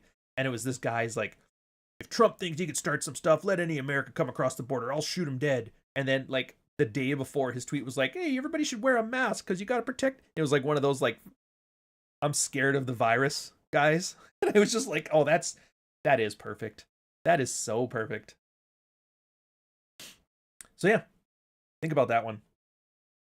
Stripper, $10 super chat. Thank you very much, sir. Worrying about a girl's history is a waste of time. I've seen so many exceptions to rule both ways that I can definitely say there is no rule. How are you treated is the only thing that matters. You know, I agree. Well, I mean, as far as I can tell, I kind of either I coined it or I popularized it, or at the very least, I won't shut up about it. The how you're treated about it is the only thing that matters. I agree. Boundaries versus vetting. Vetting is where this whole like 8 dicks is too many, 7 is borderline, 6 is fine. That's great, but if you're offloading onto these weird metrics, that's no different than saying, oh, mass immigration in Canada, 1 million Indians, that's perfect because GDP went up. Did you think the Canadian experience went up? Do you think the Canadian quality of life went up? It's the same thing there. You're picking the wrong metric. What are the right metrics? There's no right metrics. There is an infinite, well, not an infinite, but there is a large variable set out there of which each one has different weights. Way too complex for any of us to reliably use, because once we figure out what metrics count and to what degree, the metrics change, because that's how human behavior works. As soon as you measure human behavior adapts by changing. So you can never really make hard rules. You can kind of make guidelines, and that's kind of where the dick conversation stuff comes from. Worrying about a girl's history. A girl's history has some appeal to it. The best indicator of future behavior is past behavior. But if you're like, I'm just going to throw out stupid abstract numbers, try to map it to whatever you have in your life. If you've dated 100 girls, you're going to get a good snapshot of what girls are like. You're going to meet a whole bunch of girls that are like 3 figures in their notch counts. You're going to meet a bunch of girls that are stunted religious zealots that have never had one in their life. You're going to have a bunch of girls that are somewhere in the middle. Maybe it's 10 dicks, maybe it's 20. I don't fucking know. A large portion of them are going to lie about it anyway, and you're going to know that because eventually some of these girls, they're going to lie about this, and you're going to find out. And you're going to realize, look, I'm not even disagreeing with the whole, and Rolo makes the argument where, well, genetically, we need to know for paternity this, paternity that. All that stuff is wrong, is not wrong. I'm absolutely on board with it not being wrong. What I'm saying is it is a very limited utility. If you start basing your thing on, well, what the girl say her notch count was? She said it was 3. All right, you're good. What are you selecting for? Are you selecting for a low notch count, or are you selecting for a really good liar? Think about that one. If you're going to get mad about this one, oh, you just want to date sluts. It's like, are you really mad at me for that? Or are you mad because I kind of have a point? You're never going to know. You can't know. And so while it may be absolutely correct that 5 dicks will ruin a girl or 6 dicks will ruin a girl, whatever, you won't know. You will never know, because the girls that have that much will lie. And the ones that are honest about it sound just as good as the liars. So all you can base it on is how she's treating you. That's all you've got. Same as this with the economy. What are you going to do? You going to salute the horse? Maybe. I don't know. Anyways. Conspiracy is processing. Let's do another ad and then hit the next point. Do you guys prefer these, by the way? The one where I have it more structured, almost like a lesson plan? Or do you like the ones where it's more riffy? Let me know in the comments. I'm actually kind of curious. Hey, brother, who do you think is the funniest member of Rule Zero Squad now? What's your favorite comment joke of theirs? I think Ryan brings good laughs. He does. Ryan is like British humor. It's like Monty Python. People are like, if you get it, you laugh your ass off. If you don't get it, you're like... Spot Ryan. People just don't get his humor. Who's the funniest one on there? You mean besides John Fitch? I think John Fitch is the funniest member of Rule Zero, but he's unintentionally funny. One of the robot dogs. Seeing this robot dog in real life was pretty surreal and terrifying. Yeah, Cappy's pretty funny. He can be pretty funny too. Who's the funniest member? Oh, that's good stuff. All right, where am I going with this one? Conspiracy is processing. That's the other thing. So I've been telling you guys a lot. Stories are how we process the world, right? We're not objective. Nature magazine actually had a great, back when it was still science, had this great EvoPsych theory where we are built for the meso world. Not the micro, not the macro, but the meso. What does that mean? Well, we're not intimately familiar with the biological world. We're not intimately familiar with cosmos. When it comes to counting numbers, we only know 1, 2, 3, and many. Like that's literally how our brains can process it. Yeah, I know there's 763, but in your mind, that's just many. If I hand you a bottle of 150 things, would you be able to say that looks like it's about 150? No, you'll say that's a lot. That's all you know. Same thing as survival. It's not that, like, we don't have linear survival traits. We need water for life. But more water doesn't mean more life. There is a tipping point where too little water is death. Dehydration, death. Too much water is drowning, floods, disease. There is a Goldilocks zone. And that is with most things with human survival. With food, we're seeing that now. Too little food and you starve. Too much food, you get diabetes. There is a butter zone. There is a Goldilocks zone of food. There is a Goldilocks zone of water. There is a Goldilocks zone of sex. There is a Goldilocks zone of everything that you need for survival. And so as the generations move on, millennia, there is a certain genetic pressure on us developing tools that detect these Goldilocks zones as opposed to having a preference, like an ultimate preference for one thing or another. Hunger, great example. You get hungry, you eat, you need food for survival. If you keep eating, you're going to kill yourself. So what happens? Your body has developed something called ghrelin. It's a hormone that signals hunger or fullness.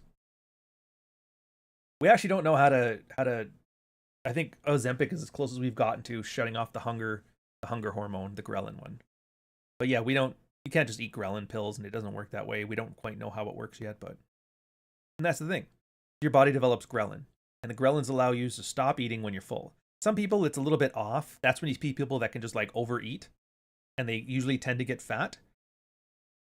Like they had an old video. It was a pretty good video on YouTube where they tried to get people to eat 10,000 calories a day for a couple months and see what would happen. And some people would just, their metabolisms increase to add to it. Some people just got fatter. There was other people, they physically got sick and they couldn't eat anymore. So there's a range of adaptation that we have. Some people have a worse ghrelin response than others. Some people have a better one. Some people's have done a completely different thing and developed like a faster metabolism, put on muscle as a response to it, right? So there's never one answer to this. But it's the same thing here. Conspiracy is processing. And I would argue this is how we process a changing world. Conspiracy. Because conspiracy theories are just fireside stories. Oh my God. If you like here, I'm not telling you to do this, but go online and look up Jewish conspiracy and then anything. And you will find more fan fiction than you will for Lord of the Rings, for Harry Potter, for Star Wars, and Twilight behind. Bind. All right, pause there. Pause there at the anti-Semitism. Dark Knight Dev, $10 super chat. Thank you very much, sir. Driving the bus and it's a shit show. I started to apply for the railroad, but the training program is difficult and a year long. Got me thinking if AI will take over locomotive operators as well. I'm actually surprised it hasn't done that already. Like, I know in Canada it doesn't because we're stupid. Because, like, trains don't have instant reaction times necessary. And the train switching network, for the most part, is a very automatable process. The only reason I know it hasn't done it so far is because trains have such long distance to travel that it's hard to have a consistent connection to them from some kind of central command. So I can see in the future it having, and I'm pretty sure it probably has this already, some like mostly automated integration with the railroad network, but an operator on board for like that human accountability. But there's, I mean, guaranteed there's already, to some extent, that's already there. It's not like you have somebody shoveling coal in the thing anymore, right? That's a crappy thing too. They also have that for RCMP in Canada.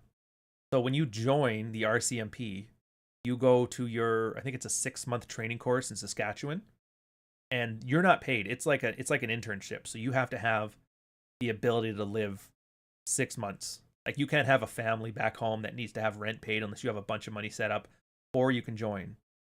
So it's just one of those things. I think they were changing it. I have no idea if they've done it yet.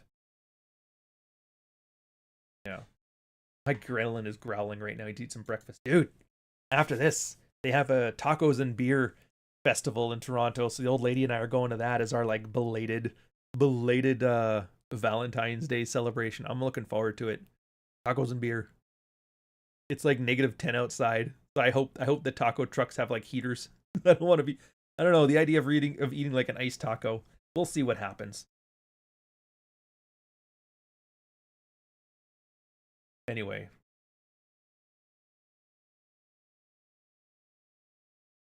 Where are we going with this one? Oh yeah, conspiracy is processing. So it's conspiracy is processing. Anytime anything happens. What's the newest one? Elon Musk knocked up a Groiper chick. The Ashley St. Clair or a porn star. I'm not even sure what she is. Somebody will have to let me know. I was going to make a this day on Twitter tweet about it, but I still don't know exactly what she's for.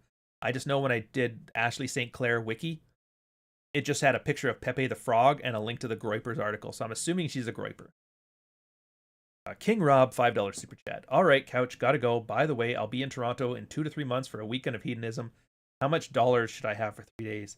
That's a good question. It's not so much the cost, like, because we're not bad. We're like any major city, whatever you were planning on spending. My rule of thumb is it's no matter what I'm planning, it always costs $1,000. So the thing here though is it's harder to find women in Toronto. There has been so much Indian diaspora coming into Toronto right now. Our population was 4.6 million when I moved here, and it is 6 million now. All Indian. It's at the point that anytime there is a festival or a thing, young Indian dudes flood the market and flood it, and girls just don't want to go anymore. So like girls just disappeared from Toronto. You can't go to bars. There's no women at the bars anymore. Indian dudes are in there drinking with each other and holding hands. You can't go to like the fireworks on New Year's or Canada Day. Again, they're having a Bangra party in the street. You can't go to Dundas Square and just hang out in the downtown core. It's just, they're blocking traffic. That's if one of them doesn't run you over. So the problem I have is like for your time of hedonism, I don't know what to tell you to do. I don't know where you can go. All I can say is wherever you go, make sure it has an entrance fee. That is the easiest and best way to filter for this stuff. The only advice I've seen that has any bearing here is like join a running club. That seems to be where singles are meeting right now. That's the only place where I've seen co-ed groups mingling together. Running clubs in the city. Who'd have thunk, right? It's a 30 an hour for training, 55 an hour after year 3. And that's kind of where I'm going to go with the last point on this one too, Dev. So like I'll save my a better answer for you until the end here. But anyways, conspiracy is processing. Yeah.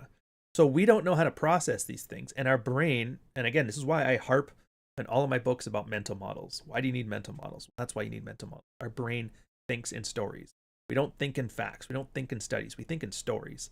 And conspiracy theories are stories that are attempting to wrap a narrative around what's going on. It's no different than watching the ancient Greeks talk about in the morning, Apollo kicks whatever's ass out of the sky. That's why the moon goes here, and the eclipse is because Zeus decided to fart that day, and we got to sacrifice some virgins on here, so the thing goes there, and the oracle your son will kill his dad as long as he doesn't know himself, and oh my god, narcissist, how dare you? That's just how humans work, and that's the only difference. The only difference now, like, oh yeah, the ancient Greek gods and stuff, that's stupid. Who would believe that nonsense? These stupid religious quacks. Why aren't they atheists like me? And then they'll sit here and watch like oh my god, the US government funded the Rothsteins and the Rothschilds, and that's why UFC has got robot, and you're like, oh, it's the same thing, no different. Now I'm not doing this because, like, look, I love a good horror story. The conspiracy theory stuff you see now, it's the campfire stories of when you were a kid. So yeah, absolutely, for entertainment value, purposefully go in there, have a good time. It's like wrestling. I know Bret Hart isn't the best there is, the best there was, the best there ever will be, but if I believe it, the matches are damned awesome. How do I know this? Because Andre the Giant had him on a match before. It's actually on YouTube now. They've only ever had one, and Andre just fucking mauled him. It turns out the best ain't quite good enough. But he thought it was great because it was like Andre was kind of like, yeah, all right, I think he's good enough. Let's give him a match. And it was just like fucking around. He didn't even have a plan going in there, and Brett hates not having a plan. And Andre's like, yeah, we'll be fine. Comes in there, just fucking whatever. Didn't step on his hair like with Jake the Snake or anything. Didn't fuck with him. He just had a nice match. Good for him. Some people are anaphastic or whatever. They can't see the pictures in their minds. It sounds horrible. I've heard some people too. And here's the thing about conspiracy. There's the one story that some people can't picture. They don't have any picture in their head. Like, what's an apple look like? And in your head, you just see like the abstract impression of an apple. You can't actually see an apple. Of course, then there's another theory that says, well, that's largely a skill you can learn. The more creative you are, the more you can hone it. What's true? Who knows? The good stories, though, they reinforce our preconceived beliefs. And that's kind of the thing I'm noticing with conspiracy theories, is that we never watch the conspiracy theories we don't like. We watch the conspiracy theories that resonate with what we already believe. You don't believe me? You know the ones about Hillary Clinton and Big Mike and Obama and all those? You're like, oh, I love that shit. Those fucking Democrats, they're so stupid. How do they not know? Stealing money, they're giving it to Israel, blah, blah, blah. That's great. Have you seen some of the Trump conspiracies out there? Of him being like the devil incarnate, about Elon Musk doing a corporate takeover? Do you even want to watch any of those? Probably not. But there's lefties out there who just love that shit. Oh, this is the greatest. I knew it. I knew it was companies are taking our money and whatever. The grocery stores are bandangling us. They know all this shit. See what I mean? It's not that you like conspiracy theories. You like reinforcement of what you already believe. Now, here's the scary part. And here's kind of the thing I realized to take away from it. So the Neets is neat. You have to understand that wrestling's not real. You have to understand it's kayfabe. The guy who's doing the conspiracy, they always do the same thing. And you'll see it. Now that you see it, you can't not see it. They take you on a journey. Hey, man, you know this thing here? You're like, yeah, I know that thing there. You see this thing here? You're like, I know that thing too. Yeah, there's this thing and there's that thing. What about this third thing? Oh my God. You're right. I can kind of see the connect. You see the connection there? Yeah, I see the connection. There's this, then there's this, and then this. Makes total sense. All right. Therefore, the Illuminati lizard people are coming for your children. And there's that Caligula's horse. They sneak that in there. They sneak the horse in there. You're like, holy shit, I get it. It's the Jews. I get it. That's where they kind of lose the script. Every conspiracy theory is exactly the same. It's A is true, B is true, C is true. You can confirm it. You can look it up yourself. Therefore, as soon as you hear that therefore, you're like, oh shit, here it comes. And it is not a conservative thing. It is not a liberal thing. It is not a progressive thing. It is not an alt-right thing. It is a human thing. I know this because we had a thing on it. Rolo and I did an episode on this one with who's that international dork web guy? One of the Weinsteins. Was it Eric or the other one? I don't remember. Who's the one who's the one who does the Black Horse podcast? I think it was Eric, isn't it? I mean, if only I had a magic box that could tell me anything I wanted to know by asking a question. Oops, Dark Horse. Brett Weinstein.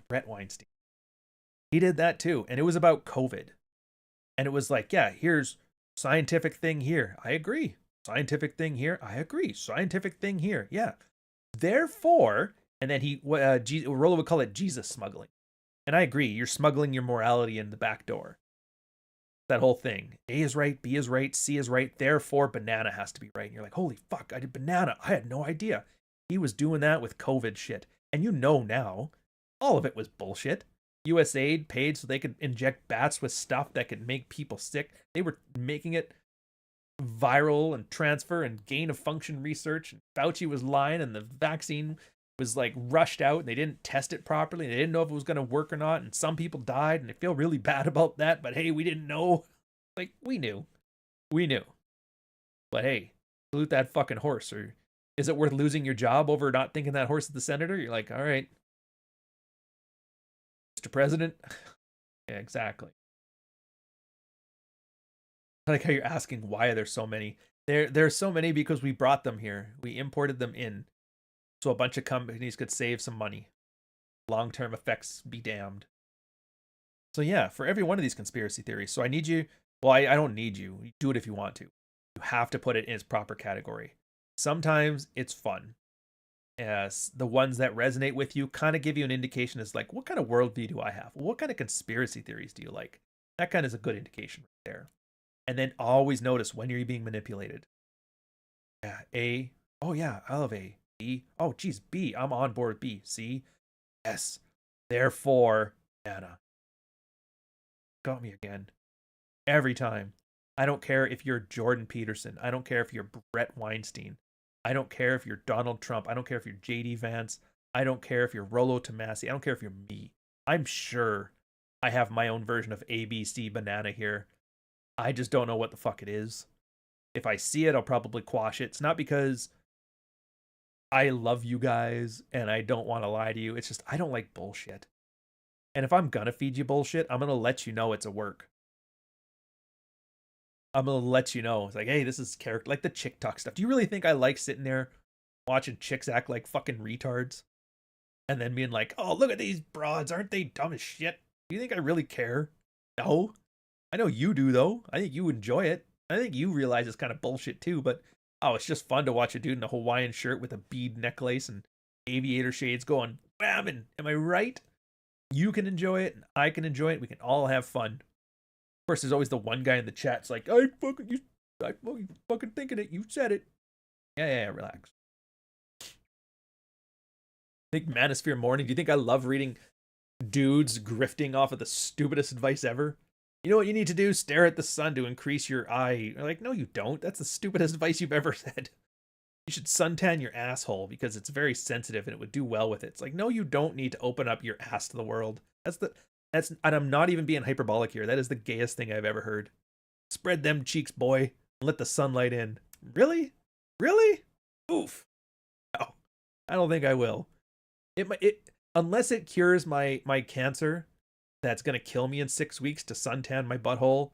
And I don't want a scientific study saying that's true. I want a guy who survived cancer 10 years ago talking about, dude, it was the sunshine. Maybe I'll consider it. But if you're telling me it'll maximize my chi, make me my best self, like, no, man. Why are you telling another man to spread his cheeks outside for you? I'm not buying it. Not buying it. Ryan Stone, the animated series.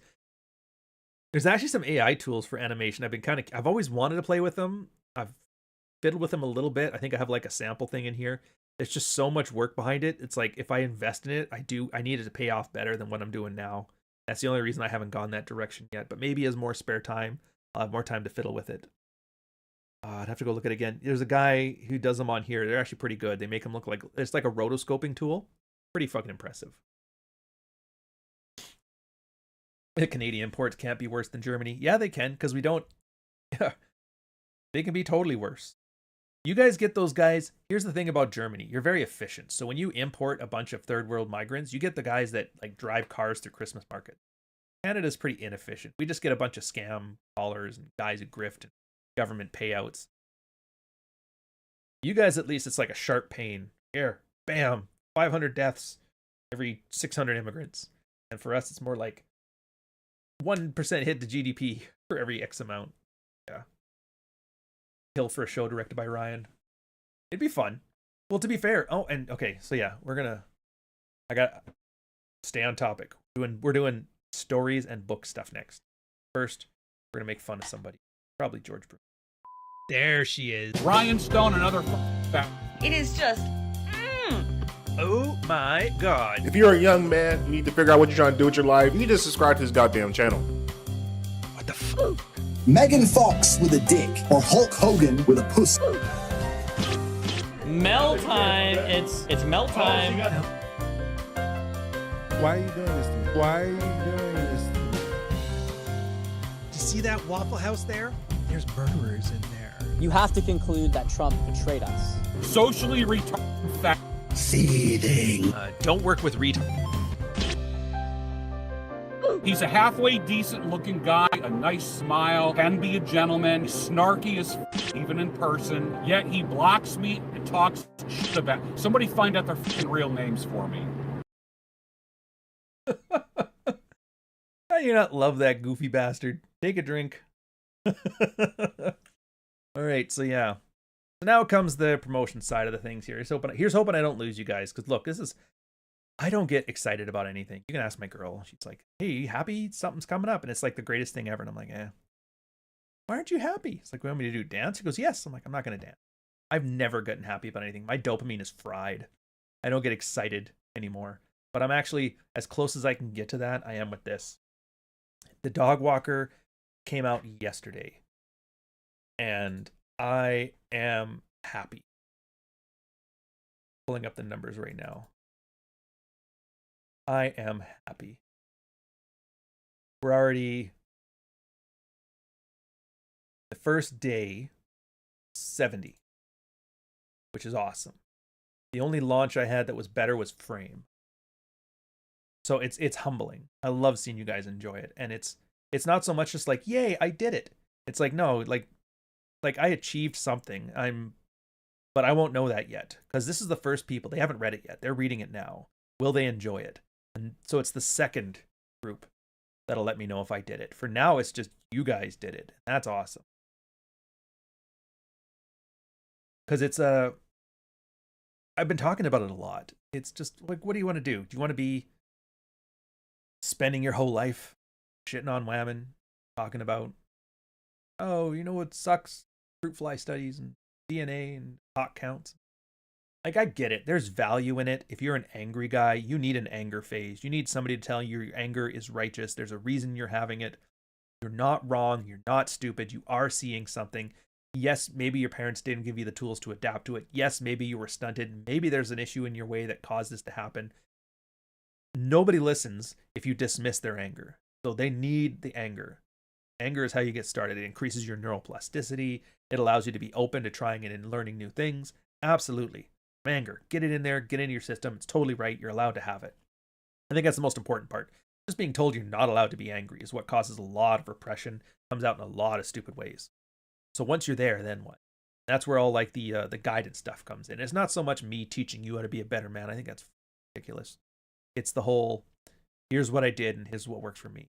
And you watch enough guys doing that, kind of just repeat. Like, my stuff has never been self-help or self-improvement. It's me just like documenting what everybody has done and what has worked for them in the ways that they're trying to get. And then you guys are meant to take your own lessons from it. And the fact that it does well, not telling you how to feel about information, is a testament to like guys have there's a potential there.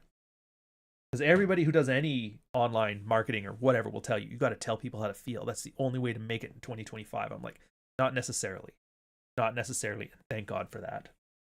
Anyways, so once you're past all that stuff, then what? You got two directions. Start telling people what to do, try and make yourself a cargo cult, which I'm not a fan of. I don't even like fans. I kind of need you guys here. Otherwise, I'm doing this to an audience of zero and just wasting time.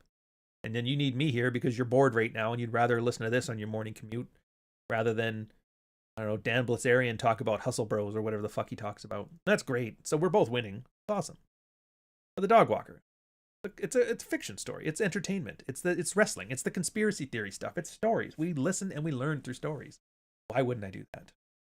And I like it. I read it. I read my own book. I hate my own stuff.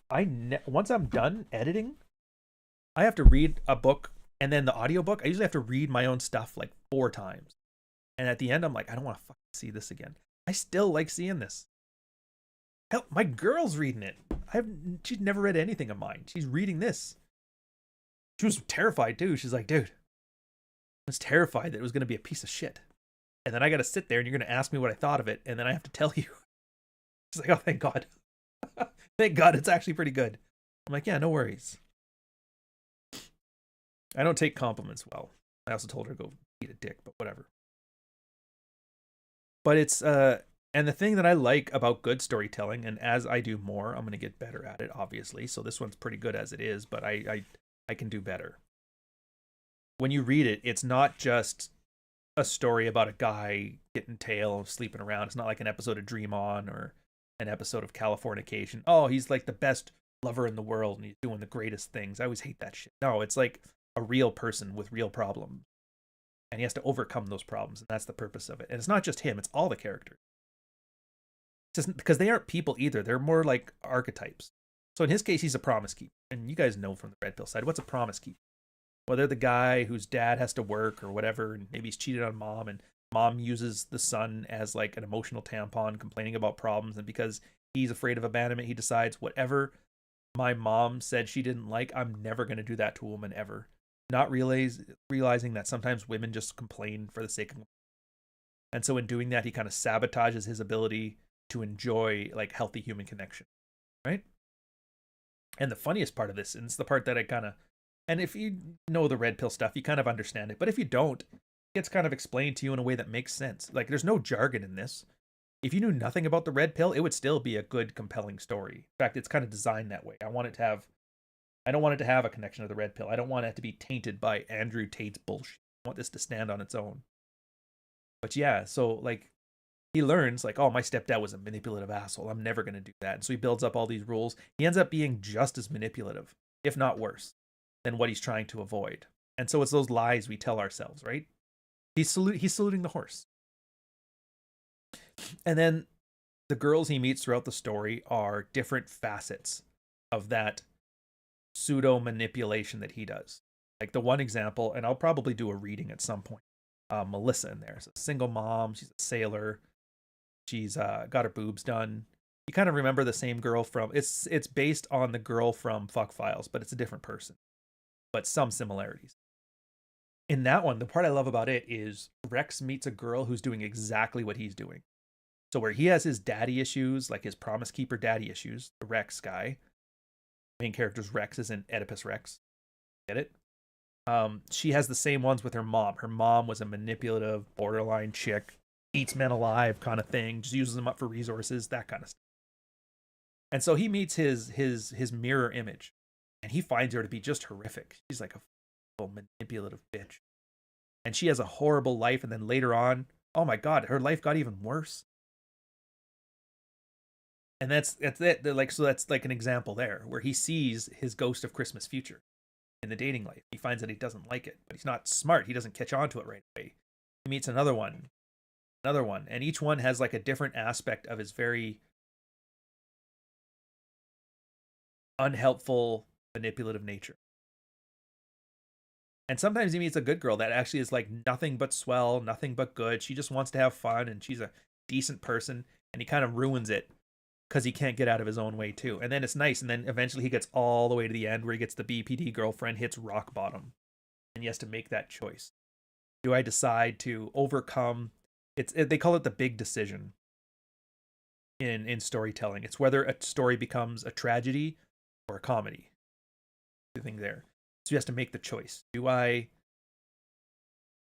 deal with my character flaws and stop chasing what I want and find what I need, or do I fail that critical choice and then end up with a tragedy and end up, losing in the end or dying or whatever? I'm not going to spoil it for you because I think the whole journey is like worth it.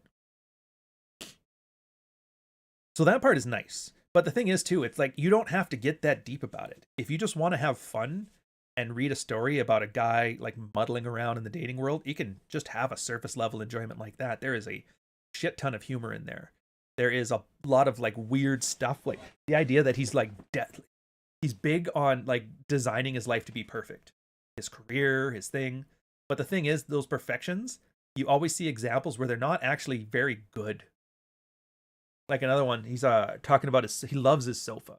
He paid for his sofa with his deployment money, and it's leather and it's white and it's Italian. That's exactly what a guy like him would have. But every time he fools around on it, it's like not comfortable and it's not good. He has to get like some ugly grandma throw to put over top of it so it's actually useful. And there's like so many symbols in the story of things in his life that are perfect outside, but they're actually not. They actually make things harder. And it's oftentimes like if you just like pay attention to what you're trying to do, you can do things better. I love little stuff like that. Yeah, it's definitely not Moby Dick. You'll actually like it. But then, I mean, sometimes it's funny. That's the other thing too. There's some things that happen. It's hilarious. There's one point he's like girls trying to hit on him. Tell him basically come back to her place, and he's like, no, I can't. I got to go to the main party. That's my chance. He basically turned down sex to go chase sex because he wants to do it the perfect way with the perfect thing. Ruins himself out of that. When he gets down there, a guy gets fucking massacred, beat upside the head with a chainsaw bar, bleeding profusely, passing out. Ends up having to drive that guy to the hospital. Like, there's a whole bunch of situations, and you'll like everybody I've talked to, they've actually laughed out loud once or twice. So my running joke is if you don't laugh 3 times, I'm offering you a refund. Like, it's that. So then there's that level. You got just the enjoyment of watching situations and scenes play out that are enjoyable, entertaining, sometimes random, sometimes shocking. Like sometimes if you're very, like if you don't like crudeness, you'll all of a sudden see like a shock factor of crudeness in there. If you're a fan of crude, you'll enjoy the entertainment of just like, oh my God, I can't believe you went there. And then sometimes if you have your own experiences, you'll be like, oh, that kind of resonates with something I did too. That's fine. That's surface level, perfectly enjoyable. Girls love reading on that level. But then if you want to get deeper into it, you'll actually see a lot of stuff there. It's like, oh, the dryer has like a pretty significant meaning in here. The washing and dryer. Bed linens. You never would have thought in a masculine story about a guy that bed linens would be like a primary symbol, but they are. Sofa or the Xbox. And everything in there serves a purpose. And you're looking at that, you're like, oh my God. Sometimes it's just like a patch panel for radar equipment at work. And you're like, oh my God. Like, I get it. And they kind of explain what's going on in the background. The cuck in there. Even the cuck has use. And so there's that stuff too. So you're like, so if you're one of those guys that likes to like be a more sophisticated reader, you like seeing depth in your work, there's that level of it too. So there's something for everybody.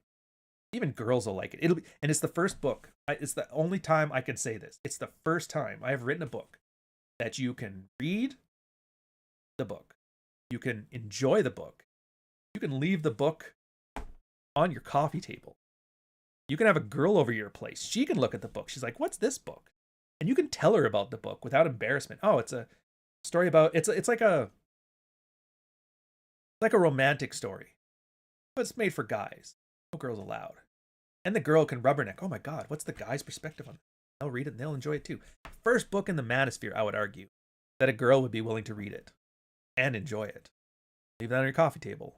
Quote me on that shit too. Keeps the chair warm for you when he's done. Somewhat Hemingway-ish. I hope so. Because like Hemingway's one of the few guys I can actually read. That's the big problem I've had, and one of the inspirations.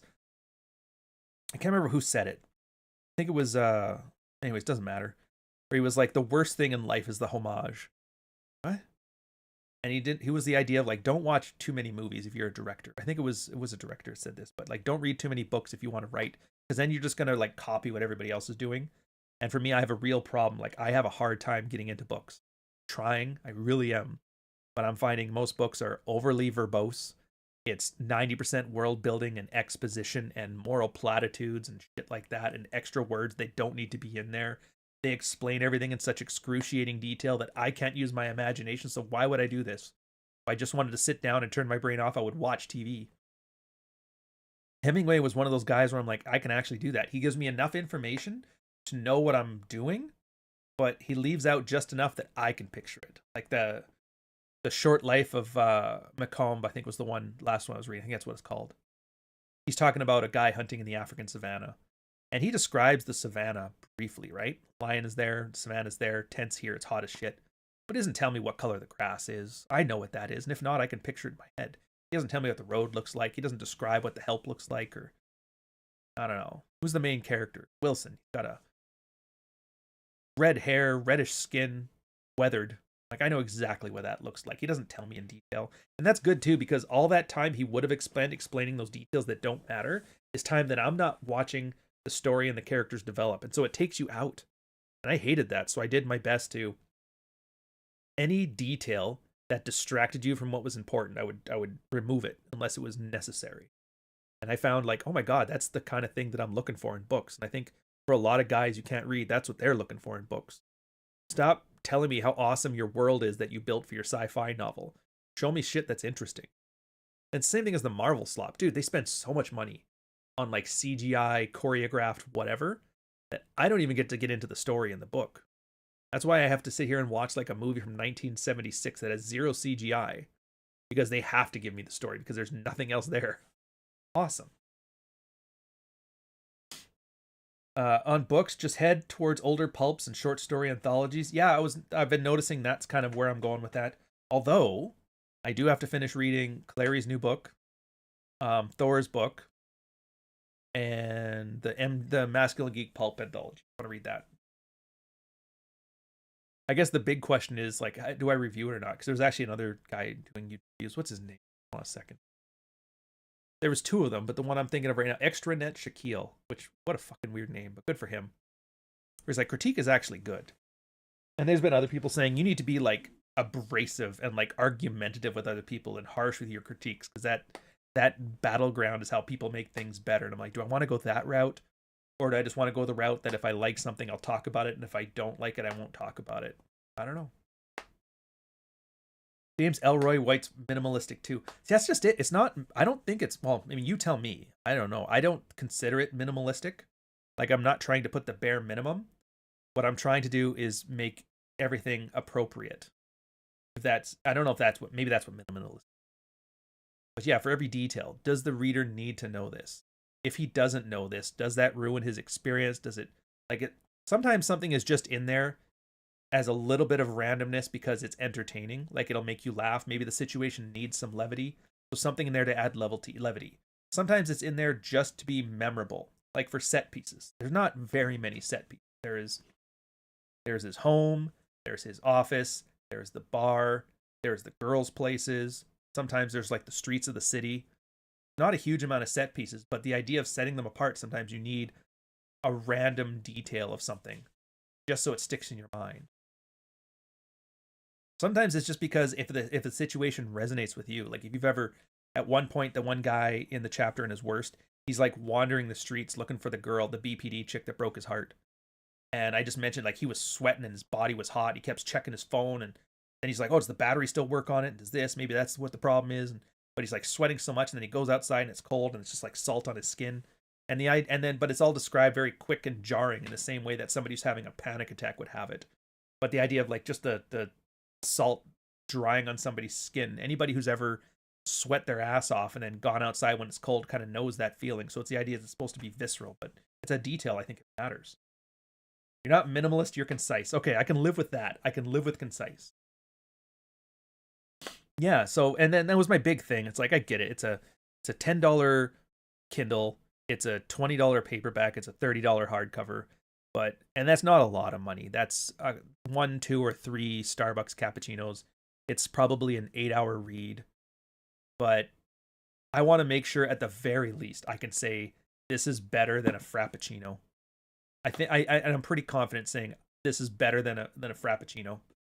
I think I'm confident in saying this is better than a Steam sale of a game you never played but you'll leave in your library.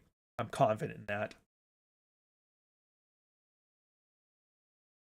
And then at the end, like, yeah, if you're going to spend 8 hours on something, how much of your time do I waste? I don't want to waste your time. I fucking hate the idea that, like, and you see it on, like, when you see the YouTube video that they're padding time to reach the 8-minute mark so they can use mid-roll ads.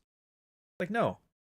Or the guys that, like, bait you, like, I'm going to tell you the greatest secret to X, but first. Like, fuck you, but first.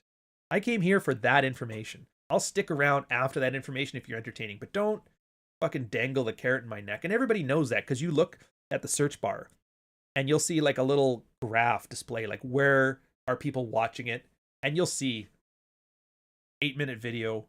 You go to the search bar or you go to the progress bar and you see there's a giant spike about 3/4 in. You're like, that's where he actually answers the fucking question that I clicked here for. And you click there and you see the answer and then you just leave. So you're like, waste my time. Go fuck yourself. And it turns out the answer is never very good anyway. So you're like, yeah, not only did he waste your time, but he wasted your time for no value. Jesus. Yeah, better than a Frappuccino. That's the marketing terms. The Jane Austen for men and better than a Frappuccino. And I've talked about it before. Sometimes it's the little details. Like, I was originally going to go with a new font called Bembo, which is kind of like a modern version of Caslon, which is the very classic text. The idea being the classic typefaces are easier on the eye. So, like, if you're one of those people that love to get in a book and you hate putting it down and you're actually interested and you want to get to the next chapter, I think the worst thing you can do to somebody is put a horrible typeface in there that hurts their eyes. So they have to take a break and rest. So, like, you know what? Make it smooth. Make it smooth like butter. So if you're hooked on Alyssa and you want to see Charlie or you want to go after Rex, it's not hurting your eyes to keep going. That's the least I could do there. Plus, and this is just like a little thing. I don't know if I can. Yeah, you can't really see it. I don't know. There's an aesthetic to the Kindle's version's not going to get it like the paperback does. There's a pulpy aesthetic to it that I kind of like, but it's cleaner. And that's a decision I made on my end, which I'm hoping works for you guys. Same as the cover. Here's the other thing, and this is something for you guys to take home for marketing. If you're going to write a book, there's two ways to write it. There's you write it the way you think it will work for the sake of the material, or you write it to market. And you can say, oh, you should never write it to market. It's like, it's not true. If you're going to write a romance novel for women, there is a certain cover design that you want to use. There is either the black and white with maybe one color picture of a guy looking sexy with a shirt off or whatever. And then the other one is, I call it Humans of Flat.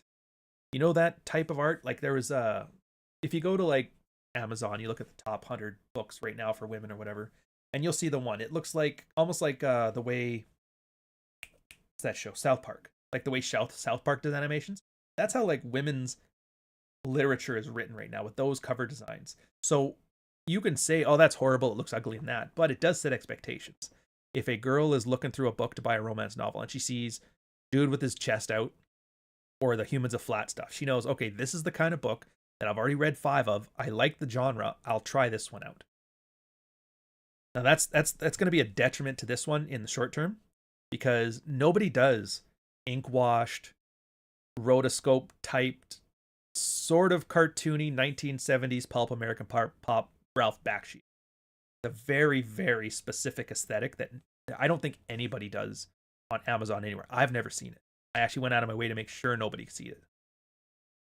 So when you look at this, you have no idea what you're in for. And then the title itself, The Dog Walker, what the fuck does that even mean? So it's really hoping on the algorithm to push it. Somebody who reads this will also like these books. So I'm really hoping that one comes up. And then just by the fact that I normally like these books, what is this one? And just the difference of it and the blurb hopefully gets it in there. So yeah. Now here's the difference. This is like a risky thing. If it pays off, and I'm hoping it does, if it pays off, that becomes a marker. When you see this art style now on a book, you'll know what to expect. Oh, that's just like The Dog Walker. That's awesome. You make it something similar like that. Other people, and that's when you'll know it does well. It's not when I do another book that does well. It's when other people start copying that for their book. That's when you know it does well. And very few people, almost nobody, has that level of, I don't even know what to call it, clout. More often than not, the safer choice is just do the same covers and do the same designs and do the same typographic choices that everybody else is. But again, maybe that's an overconfidence on my part. Time will tell. If you see me here next week ranting about whammon and fruit fly studies and DNA and evopsych, then you'll know it was probably a bad idea and you probably shouldn't do that for your. Yeah. So anyways, I don't have an ad for it yet, but I do. Oh, I've got it. I've got such a good idea for how I'm gonna market it with like commercials and that. I think you'll like it. I don't want to spoil the surprise yet because I still have to do the creative part. I have like the broad outline of it, and then as I start putting it together, I'll put 2 or 3 together, and I'm gonna play the shit out of them. And I'm like, I gotta make it interesting. And I think I know what I'm gonna do, and I think it's gonna be good. So, anyways, the point is now we're gonna move on to Red Morning or Rule 0. I don't know who's hosting. Let's go to. I think is it Nuke? Let's do a thing over there. Redirect. Jack's doing it. The age gap Okay, we're talking about 35-year-olds. Oh, how fun is that? So that's starting in a little bit. The redirect's already there. You just got to stick around. It's good. Dog Walker is out on Kobo and Kindle. If it's the kind of thing you're into, if you're curious, if you're just a reader and you want to see it for yourself, or if you just like me and like supporting the channel, I'll accept any reason for you wanting to get it. If you don't want it, if it's not your thing, and if you definitely don't like me, I would probably suggest don't get it. But if you do get it, it won't hurt my feelings. The link for that will be in the description. I think I got the Kobo one in there too. It's right now number 2 in new releases in satire fiction. Pretty exciting. If I'm lucky, I can get it into like the romance category. That's when you know you've hit it big. It's not romance, not really. Like I said, it's more of a character study. But I mean, if it entertains you, does it really matter? As long as you enjoy it. And I will say, this is the one, and I'm ending on this. It's the one thing that's the first piece of feedback people tell me after they've read it. And it's as close to a compliment as I'll accept. That is not what I was expecting. I did not think you were writing that. I think everybody was expecting a science fiction story with laser pew space guns or some male Rambo Lothario fantasy about a guy who fucks the world and lives to tell the tale or makes money, or he's the greatest. He's like Neo in the Matrix, but with dick. I don't know what people were expecting. They weren't expecting. And I'm like, good. At the very least, I can exceed or at least surprise and disturb your expectations. So on that note, I'm going to catch you guys on the next one. Let's have fun. And let's end this making fun of my happiest moron in the sphere. I don't usually post pictures of my kids online, but they're infants and you can barely see them. So, you know, it's fine. But a YouTuber named Ryan Stone tweeted, showing off the F trophies for clout. So the babies are trophies that I'm showing off. It's perhaps not a surprise that a picture of a proud father would be so upsetting to the sort of man who clearly never had one.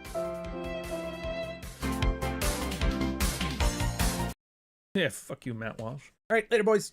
Where's the thing?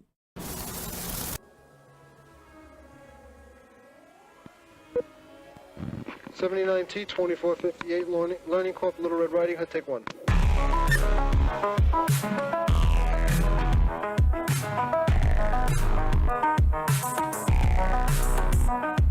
40 years of my life is in the wire that's gone. Does that make sense? Where they say there are Indian people pooping on our beach.